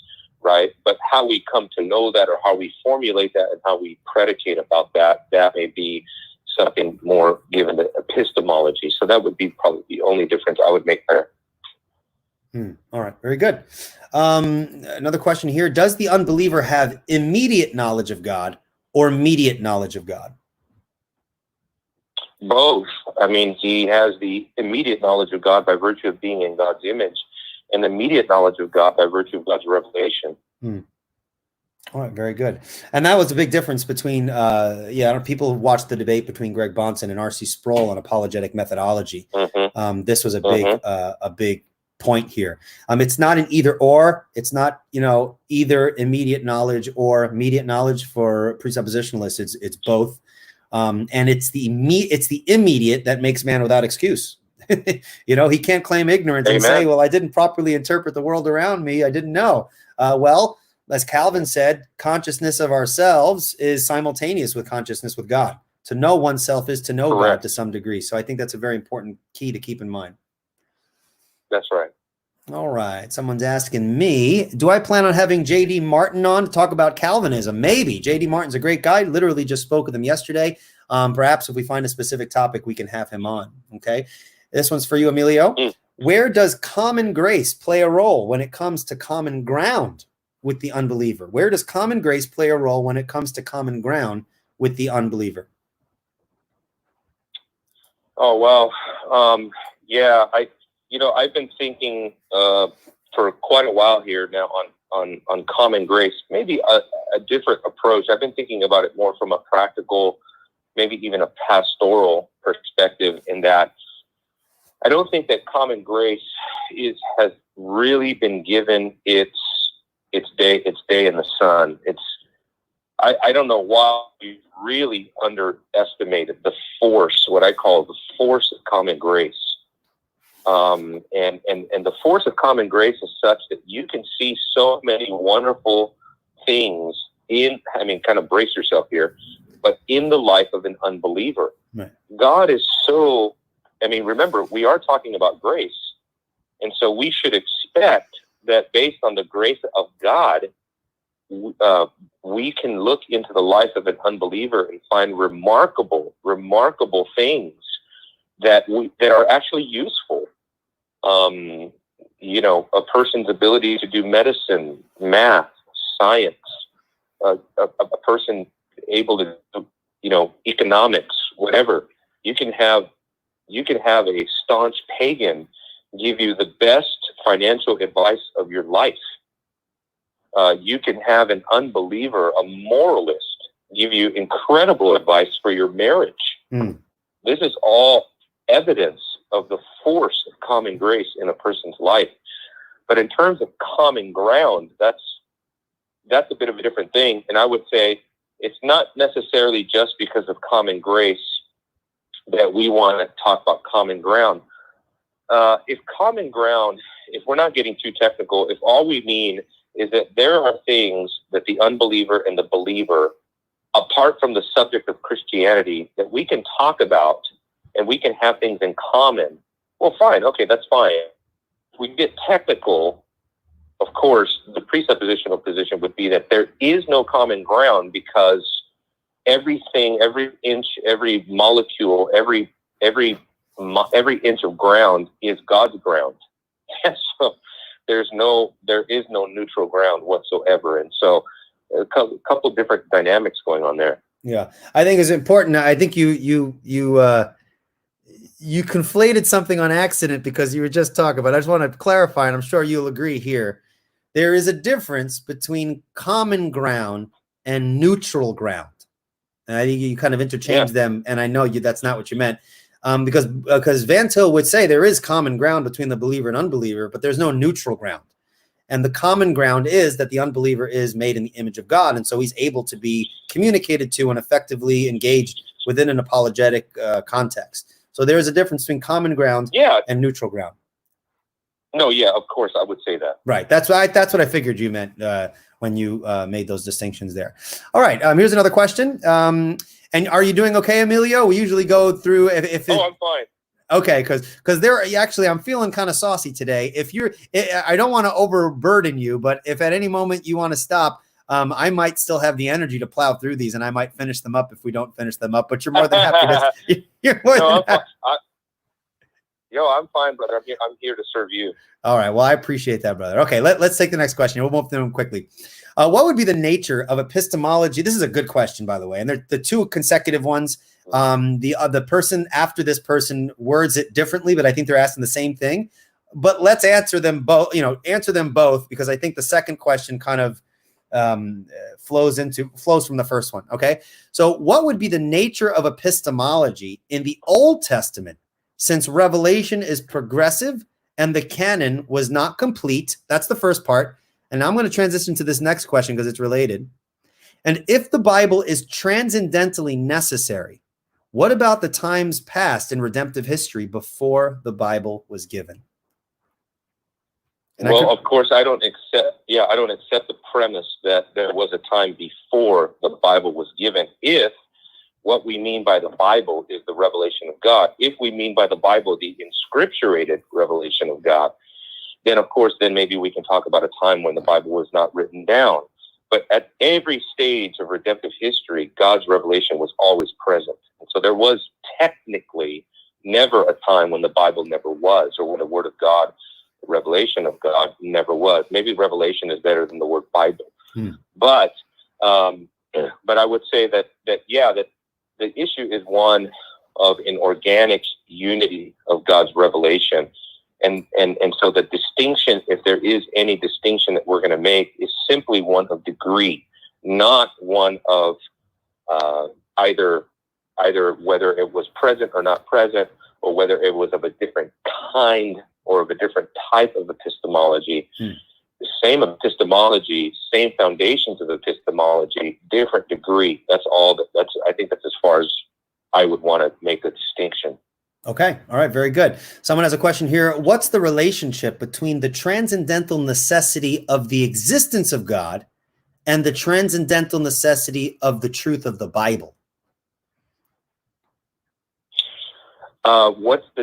Is he asking what the distinction is or what the difference is? I missed that part of it. He asked, what's the relationship between the transcendental necessity of the existence of God and the transcendental necessity of the truth of the Bible? Sure. Well, I would just say that, of course, God is the source of the transcendental necessity of the Bible, because without God, you have no Bible. And so I would just say that, in a sense, right, the one stems from the other. And so the transcendental necessity of God's word stems from the transcendental necessity of God himself. Yeah, and I think this is highlights the importance that we argue as a package deal, right? If the Bible is true transcendentally, then that entails that the Christian God is true transcendentally, because it's part of the package. So we wouldn't want to separate. And you know what? Honestly, in listening to your life, that's one thing I really come to appreciate about your apologetics. As much as I've been able to listen to some of your stuff, is your insistence on what Van Til would call the total worldview, right? Arguing as a system, as a package. That's really important to the presuppositional method. Yeah. In my debate with Tom Jump, who's a kind of a well-known YouTube atheist, he said something to the effect that I could take the idea that Jesus was raised from the dead, but I wouldn't have a basis to believe that God was omnipotent. And I was thinking to myself, I'm like, well, wait a second. If you're talking about Jesus being raised from the dead, and he said that Christianity is true, but I wouldn't have a basis to believe that God's omnipotent. He's missing the point that if Christianity is true, that entails, as part of the package, the omnipotence of God. You can't just pull apart the attributes from like the acts that God has done. They're part of an entire worldview package. So that not only is an important aspect of presuppositionalism, I've actually found it to be a very useful tool when responding to statements like that. So very, very important that we argue package deal against package deal. Let's see here. Amen. Someone asked the question, do you see logical conclusion of presuppositional apologetics towards the truth of theonomy, considering the harem principle for some guys? In other words, does presuppositionalism lead necessarily to theonomy? And that's very much related to Bonson, since Bonson was a theonomist and obviously a presuppositionalist. So how would you speak to that? Yeah, maybe the most controversial question of the day, right? Right. I would say no, of course not. Maybe that has something to do with the fact that I'm not a theonomist. You're right. but no, I would say no, it does not. Okay. All right. And I guess the only other thing I would say on that issue is that, honestly, that's one of the reasons why I'm probably more of a Van Tilian when it comes to apologetics. That in order to distinguish myself aloof from Bonson, because Bonson does at things of natural law and such allow theonomy as the only alternative, whereas Van Til never goes to that degree because, of course, he was bred in the soil of Curtis Voss and Bavinck and people like that, and they were absolutely not theonomist. Right. And I think that's something that maybe something controversial I'll say here, but I think that's wrong with presuppositionalists today.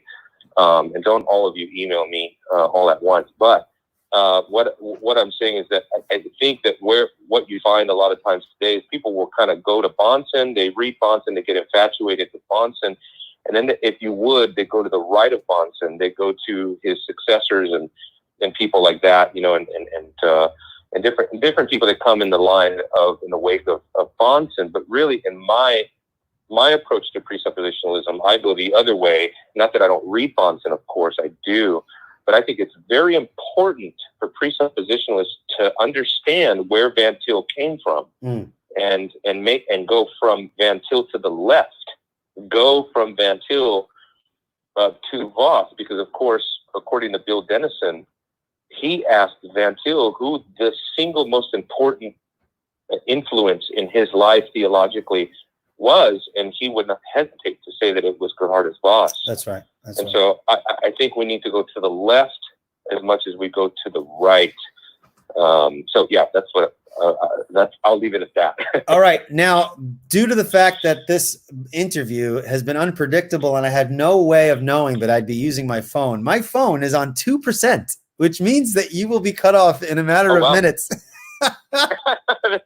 This message will self-destruct in 5 seconds. Okay. So I'm so sorry. I'm going to literally have to let you go. No, listen, I'm the one that's sorry. I don't know what happened with my technology. It just wasn't driving today, but we've got an hour and 15 minutes or so. So yeah, no, we're not hopefully too bad.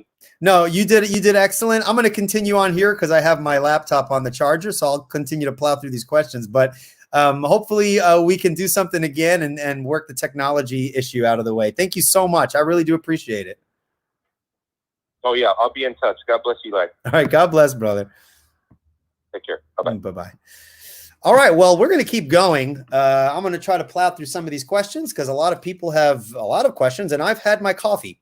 Unfortunately, my phone is about to die, which is not good because if my wife needs me, then she's going to be calling off the hook and it's going to be going straight to my message. So sorry about that. That was kind of an unexpected situation, and so I do apologize. But I will try my best to plow through some of these questions. If you're interested in what I have to say, hopefully I can be useful to you. So let's continue on here. A question here, what's the relationship between God's classical attributes, Reformed theology, and presuppositionalism? Well, I don't know specifically what you mean by classical attributes. If you're speaking with regards to the omnipotence of God, the omniscience of God, and the omnipresence of God, and just the classical conception of what it means to be God, yeah, there is a very important relationship in that our theology, being Reformed, we believe flows from what we believe Scripture says about God, right? So what Scripture says about God produces a specific understanding of other theological truths, of which our apologetic is one aspect that is affected by that foundation. And so they are connected because presuppositionalism is connected to our theology, and our theology is connected to our conception of God as he's revealed himself in his word. So there is a very important relationship there. We'll go through this quickly. Daniel asks, doesn't there exist an evangelical and Reformed church created in 1934? Or do you believe evangelical and Reformed are opposites? I don't know with regards to the 1934 issue, but evangelicalism is very broad, and Reformed theology is broad too. But there are limits within the confessions and things like that create more stricter boundaries. So there would have to be some nuance in how we would discuss the differences here. All right, it's just too vast to kind of say, one to one, they're completely opposite. I wouldn't say that they're opposites. I would say that there's similarities and there are some significant differences that make the Reformed perspective distinctive and which make certain subcategories of evangelicalism distinct from one another. Okay. All right. Let's continue on here. Someone is asking Gisbertus. I hope Gisbertus, is that your real name? Gisbertus Votius? That's actually really fun to say.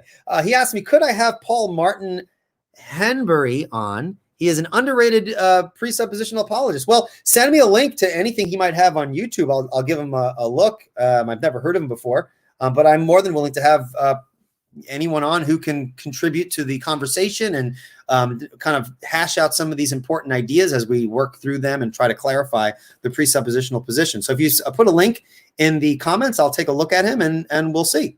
All right. Okay, here. Let's see here.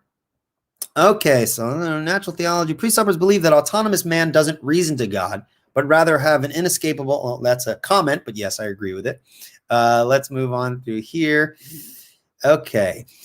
Is pushing the antithesis of Cornelius Van Til comes to biblical law versus man law. Dr. Bahnsen did and came to, okay, that's another, I don't understand the grammar of the question, so I'm not even going to try to answer it.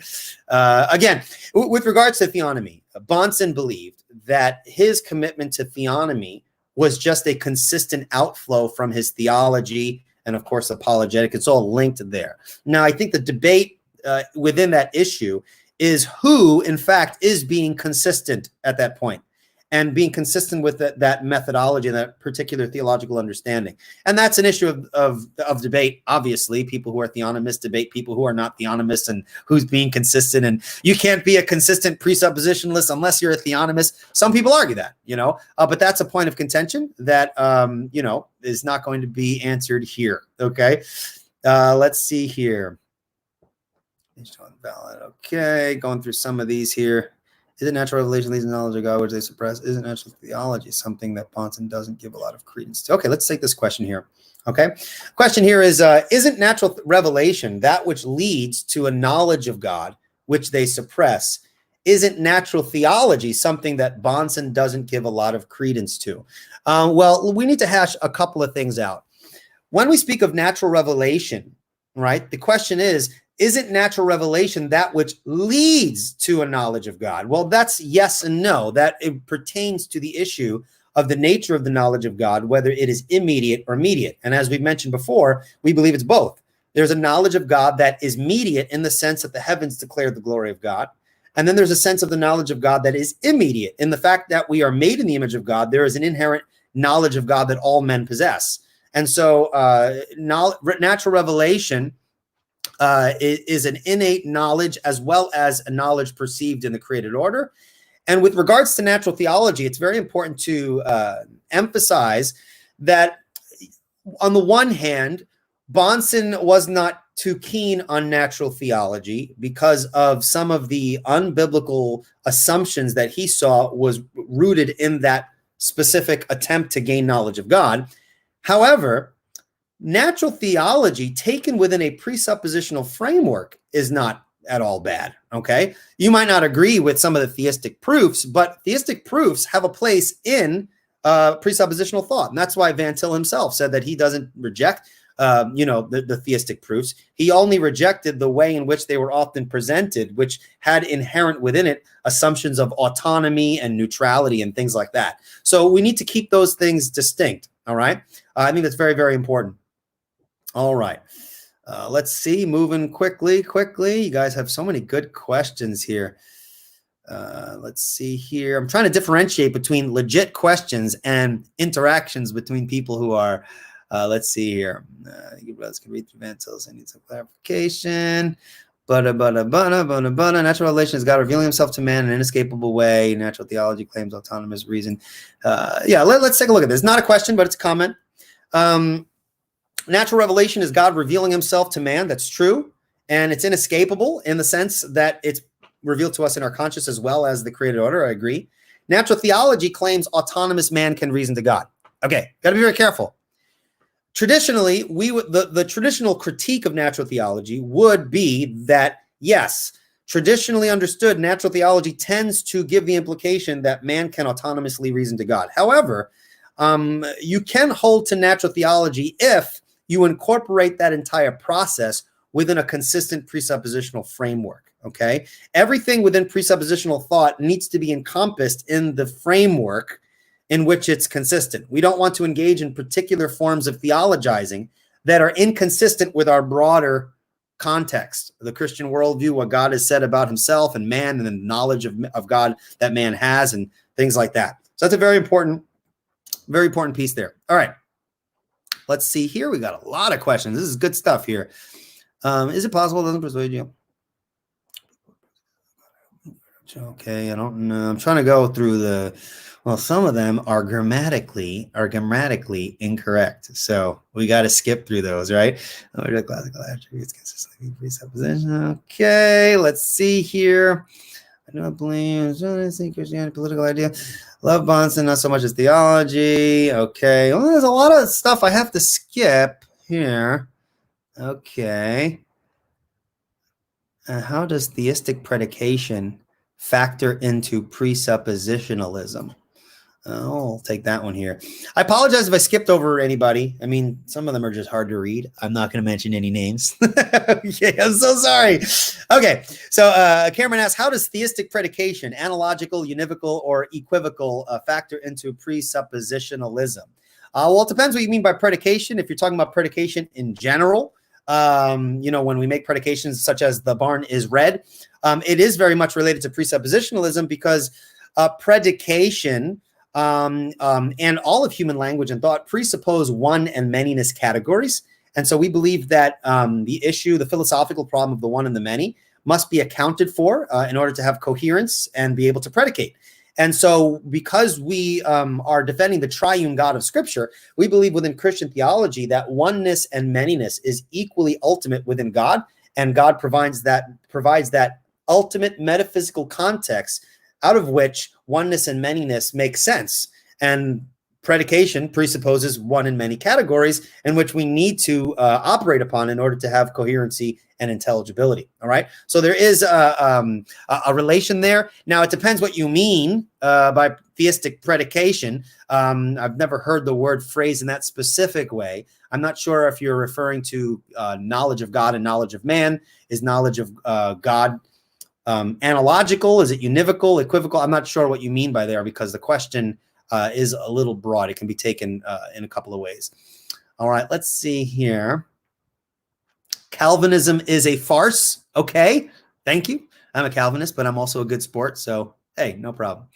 All right, here's another question by Practical Faith. Eli, would you be willing to have a live debate, or maybe more of a conversation with Tim Stratton or Braxton Hunter if I could possibly set it up? Well, Tim is a friend of mine, and Braxton Hunter is a very good friend of mine. We talk almost weekly.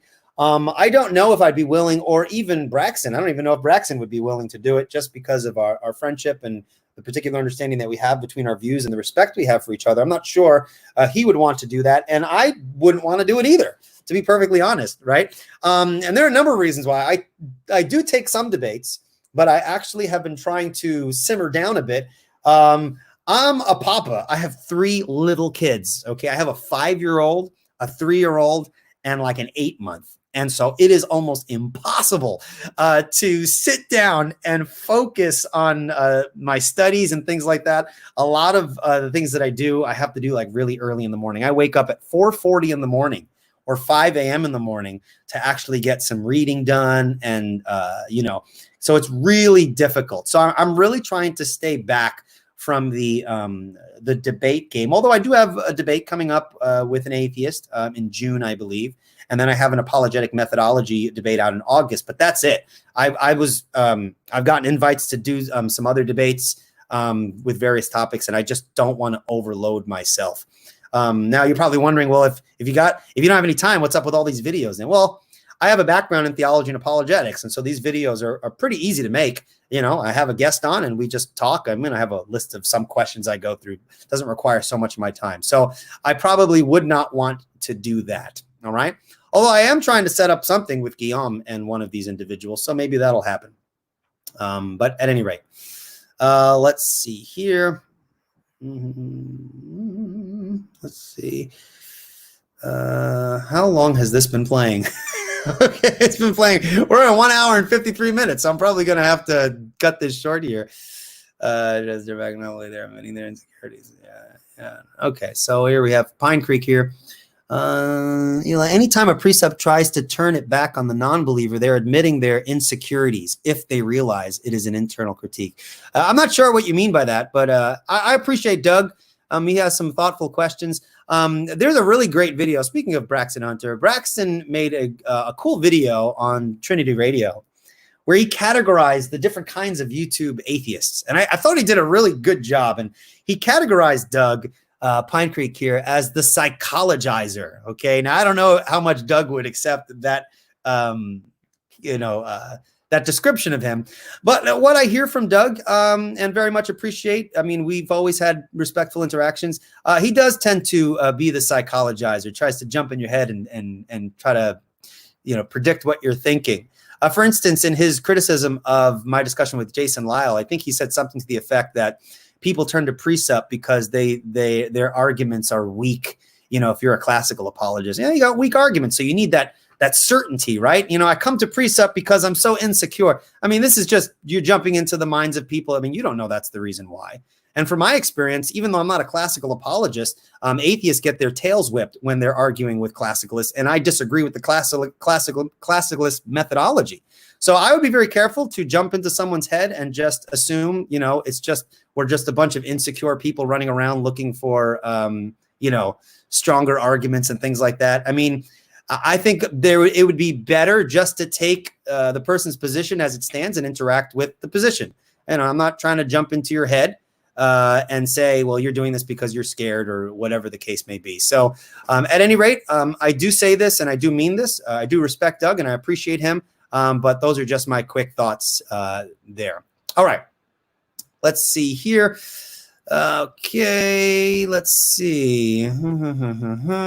Eli had a guest. Let's see. Eli had a guest on Revealed Apologetics who said that presuppositional apologetics is just one of many approaches used to reach the same goal. Do you agree? Or is presuppositionalism foundational? Yes. Simon is referring to Gary Habermas that I had on a couple of episodes. I appreciated that show and I really greatly enjoyed Dr. Habermas was fun to have on. I would say that I disagree with Habermas, although I did not find it appropriate to engage in methodological debate at that point because I think there are a lot of other fruitful things he had to say. But I do not agree that it's just one of the many approaches. Our approach should be consistent with our theology. This is the conflation a lot of people make, a lot of classicalists will do. They will conflate the idea of, for example, the use of evidence and evidentialism, or the appeal to presuppositions and presuppositionalism. The classicalists can talk about presuppositions and analyze someone's presuppositions. That doesn't mean they're a presupposition. They're using presuppositional methodology. In like fashion, a presuppositionalist could appeal to evidence, but that doesn't mean he's appealing to evidentialism. There's a vast difference there. And so sometimes people seem to conflate that. And in my opinion, I think Dr. Habermas was doing that. So I would say that I wouldn't agree with that statement. Okay. Let's see here. Let's see. It's almost like they're here. Let's see. I have to skip over a couple. I do apologize. Oh, Lord of God. Oh, man. Okay. There we go. I'm coming towards the end. I do apologize. Someone said, I like this one. Maybe Eli could read some for Audible. I don't know. Why don't you give me some thumbs up? Okay. Give me thumbs up. Do you think my voice is something you'd want to listen to? I got like I got a nice microphone here. I got my little, my blue mic. Would you want to hear me do some readings, maybe for like a podcast episode, reading articles or something like that? You give me a thumbs up. Let me know what you think. If you wouldn't mind hearing my voice in your ear, reading to you some apologetic literature, maybe I will. Maybe I will. Let's see here. Let me see here. So here's a good question. As a father, when are you planning to start teaching your kids Presupp? 1 or 3? Oh man. Here's the thing. I don't know if this question is kind of a jokey question. If it's not, if it's a serious question, I think it's very important. Presuppositionalism is not merely an apologetic. All right. I want people to pay attention to this. It's not merely an apologetic methodology. All right. Apologetics is kind of an application of a mindset that submits itself to the authority of God and the authority of his word. And so presuppositionalism manifests itself as an apologetic methodology, but it also manifests itself in all areas of life as we seek to bring every thought captive to the obedience of Christ. And so that's, that's why I like the definition of apologetics that Scott Oliphant gave in, I think, his book, Covenantal Apologetics, or maybe it was a talk he gave. He said that apologetics is theology applied to unbelief, right? So it's theology applied to this area, unbelief. But presuppositional thinking can be applied to, and should be applied to, everything that we do, right? And so it's basically following the principle of acknowledging God as our foundation, and how that plays out in our lives, of which apologetics is just one aspect of that, should be consistent to those fundamental commitments that we have. All right. All right. Let me go a little bit down. We're almost towards the end. Let's see here. All right. Can you please share some? Okay, there we go. This is my last question for today. All right. We're just made it to 2 hours. You guys are troopers. I hope this is going to be a fun episode. I mean, if the audio of Emilio came in, this will be some fun content. And I from my experience, people enjoyed the longer episodes. This kind of has a bunch of information chunked in together. Hopefully one time when I have time to do this, I can sparse some of the episodes and make kind of shorter clips. Hopefully that'll be useful to folks. But let's see here. Can you please share some tips how you keep yourself motivated and disciplined consistently and constantly on your study while working and taking good care of your family? Some people are asking, please, one more question. Sure, why not? I'll take a couple more. But this one really touches the nerve. It touches the nerve. Now, don't be fooled, okay? Don't be fooled by the books, all right? I've read, these are my books. I've read bits and pieces of all of these, right? But don't be under the impression that I'm just this perfectly disciplined person. Sure, I wake up really early in the morning, but I don't do it every morning, and it has been a struggle. As a matter of fact, every person that I've had on this show, except for Emilio, due to the technical difficulties, my question that I would ask them off the air is, how do you manage your schedule when you have children? And of course, all of my guests have asked me, well, how old are your children? And I would respond, well, 5, 3, and 8 months. And everyone says the same thing, like, oh man, you're just at that stage of life. I think Dr. Kruger told me, you need to be okay with being inefficient at this point in your life, so that later on, when your kids get older, your schedule opens up and you're able to throw yourself more into your studies. So it has been a great challenge. Consistency and motivation. It's really just acknowledging the importance of what you're doing, whether it's reading the Bible, studying theology, or apologetics, whatever. Recognize the importance of what you're doing, and you need to somehow just do it. It's kind of like exercising. It's like, it can't just be an add-on to your life. It's just something that gets incorporated. You have to just do it.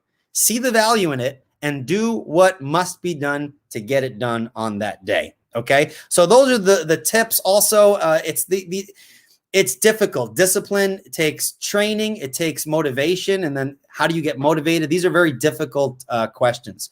But it's really an issue of recognizing the importance and trying to be consistent and finding that time. There's always time somewhere in the day. You just got to find it. And sometimes it's not on the time of the day that we would like, unfortunately.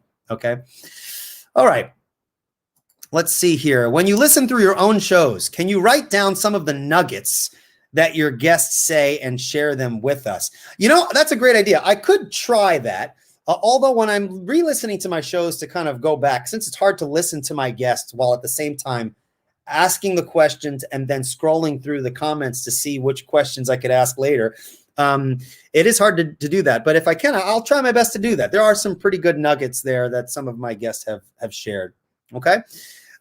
Okay. Daniel said that I escaped the question. Okay. What age?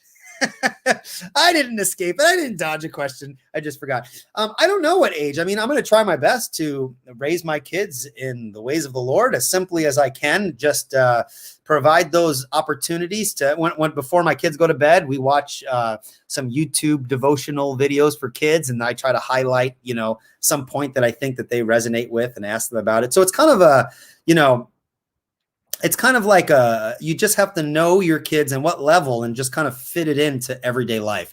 And it's not easy, but recognizing what's important and finding the time to do it and do it consistently. Okay. And of course, my own nuggets, I'll try to add my own nuggets as well. All right. And okay, I think that's it. If I did skip other people's questions, it was probably because of grammatical issues or whatever, but I think this is enough for today. I hope my answers have been helpful, as well as, okay. All right. One more question. All right, there we go. I thought that was the last question. Yeah, this was a person who asked, can we take one more question? Okay. All right, man, I need water. Give me 1 second. It is pretty hard. There's a lot of questions, so give me a chance to 1 second. Huh? Ooh, all right. Man, I talk too much. All right, so how can Christian presuppositional apologetics work with Islam presupp, other than to expose inconsistencies in Islam, which is hard to do? Well, first, there is a problem with the question that is in the quotes. Okay, the quote or the what are those called? Oh my goodness, brackets. I don't know what they're called anymore. My brain is going to mush. So the bracketed part of the question, there's a problem. You guys look on the screen. Other than to expose inconsistencies. Well, wait a minute. Part of presuppositional apologetics is engaging in the internal critique. Parentheses. There we go. Thank you. Part of exposing internal inconsistencies is part of the presuppositional methodology. So, for example, in Proverbs 26, it tells us to answer not a fool according to his folly, lest you become a fool like unto him, and then answer a fool according to his folly, lest he be wise in his own conceit. Excuse me. So you have this answer the fool, don't answer the fool method, okay? And so we don't want to answer the fool according to their presuppositions, because apart from Christ, there is no foundation. But we hypothetically grant what the unbeliever is saying so as we can show where it leads. And part of doing that is internally critiquing and showing inconsistencies. Now, Aziz says, well, it's hard to do. Well, yeah, it is. It can be hard. Sometimes it's easy, but other times it can be very difficult. And that's where you're going to have to, and this is where the personal interaction comes in, okay? When you're doing apologetics, we care for the unbeliever. Okay, we care for them, right? We want to listen to what they say. I'm not just merely listening so that I could respond. I do want to hear, what does this person believe? Because I care what they believe. And once they lay that out, the Muslim lays that out, then through the conversation we're navigating, we try to point out those inconsistencies. I mean, it's just part of the interaction. So I'm not just saying, tell me what you believe so that I could only refute you. That's part of it. But I want to engage in interaction. I want to genuinely understand what the person believes, okay? Now, if there's an inconsistency within that person's belief system and it's essential feature to that worldview, then that worldview has problems, and that's part of the apologetic task. However, the apologetic task is not simply to show inconsistencies within the unbeliever's perspective, because it is true. Now, a lot of people think that presuppositionalists don't acknowledge this, but it is true that merely showing an inconsistency within someone else's perspective doesn't automatically demonstrate the truth of your own, right? Just because I show that a worldview has contradictions doesn't mean that the Christian worldview is true, right? At that point, we're going to have to now provide an explanation so that the unbeliever sees how the Christian perspective actually provides those necessary preconditions. And so you would do the same thing with the Muslim. Hypothetically grant the truth of what the Muslim is saying and point out the necessary inconsistencies. Is it hard to do? It can be, but we should be studying and looking into these things, understanding what Islam teaches. I mean, a lot of times Muslims will misrepresent the Christian perspective because the average Muslim is not reading the New Testament and how Christians understand these things. In like fashion, Christians can misrepresent the Muslim perspective, because we're not taking the time to read their literature. So you want to, in the course of your studies, know what Muslims believe, know thoroughly what you believe as a Christian and know that they're not in perfect agreement. And so you're going to have to point out those disagreements, and you're going to have to point out the internal inconsistencies given the truth of the other perspective. Okay, so that takes some work, but no one says this is going to be easy. You're dealing with people. Arguments are sloppy. Arguments people, the conversations don't always go in the particular order. That's why the issue of scripts, this always comes up like, oh, you presuppositionalists have scripts. Well, listen, we all have scripts. We want to make sure we are clearly getting our points down and trying to bring certain aspects, out in the conversation. It's true. But in reality, you're going to have to be so familiar with your position that it's okay that you're not using the script. I mean, apply what you know about your faith to the conversation and bring those issues out throughout the course of the interaction. It's hard, but my friend Matt Slick told me when I asked him what's the best way to get better at apologetics. Now Matt Slick, of course, people know he's not a perfect guy. He's had some interesting, back and forth with some people. That's fine. But he said the best way to get better at apologetics or even like evangelism is just do it. And when you do it, you're going to mess up a whole bunch of times. When I interact with unbelievers, I sometimes say stuff that like when I'm done, I'm like, oh man, I wish I could have said this, or maybe I shouldn't have said that in this way. And it's part of the learning process. You need to be okay with not doing this stuff well all the time. We trust the Lord and we go. We pray that God uses our words unto his glory. And, it is a learning process for us as well. Okay. There we go. So Pine Creek, Doug asked another question. Can you give an example of a friction in the Bible that you personally believe is really hard to reconcile or harmonize? That's a fair question. I guess some of the things that are hard to conceptualize in my head. So for example, like the Trinity, okay? Like I know what the Trinity is, and I know that it's not logically incoherent, but how to conceptualize it in my mind. The concept, logically speaking, I don't see that within the definition of the Trinity, logic is violated. But once I start trying to picture in my mind, what does that look like? It can be kind of hard to make that connection. And again, I mean, that's why most Christians will say something to the effect that, well, the Trinity in his essence is really mysterious. And there are mysterious aspects of God in that regard. But I don't think that there's any logical incoherency. And I think people who defend the Trinity do well in showing that that's not the case. But we can grapple with these things, and they're very challenging, and they expand and stretch our minds. Another issue that I think is difficult to think about, I wouldn't call friction. When you put friction in scare quotes, I don't think they're contradictory, but conceptually, some of these things can be difficult. Like, for example, God being completely sovereign and in control of all things, and man having freedom. I have a position as a Calvinist, but I completely understand when people have difficulty conceptualizing, well, how does that all work? So how do we remedy these frictions? Well, there are some of these frictions can be or apparent contradictions. I'll even say that things that look contradictory can be remedied through either studying more. Sometimes our inability to explain and conceptualize something comes from our ignorance. And so the more that we study and look into the issues, those concepts can be clarified. And then there are other areas where we just have to acknowledge our own finitude. I mean, Deuteronomy 29:29 says that the things that God has revealed to us are for us and our children's children, but the secret things belong to the Lord. And so when we're doing theology, we study and try to understand as best we can, but we acknowledge that there are some areas of God's revelation that he has not chosen to fully reveal to us. And so it can be difficult to grasp these concepts and understand them on this side of eternity. So that's how I would answer that question. All right. Well, that is the last bit for today. 2 hours and 13 minutes. Guys, thank you so much for spending time with me. I do appreciate the questions. Please, if you haven't already, subscribe to the Revealed Apologetics YouTube channel and the podcast.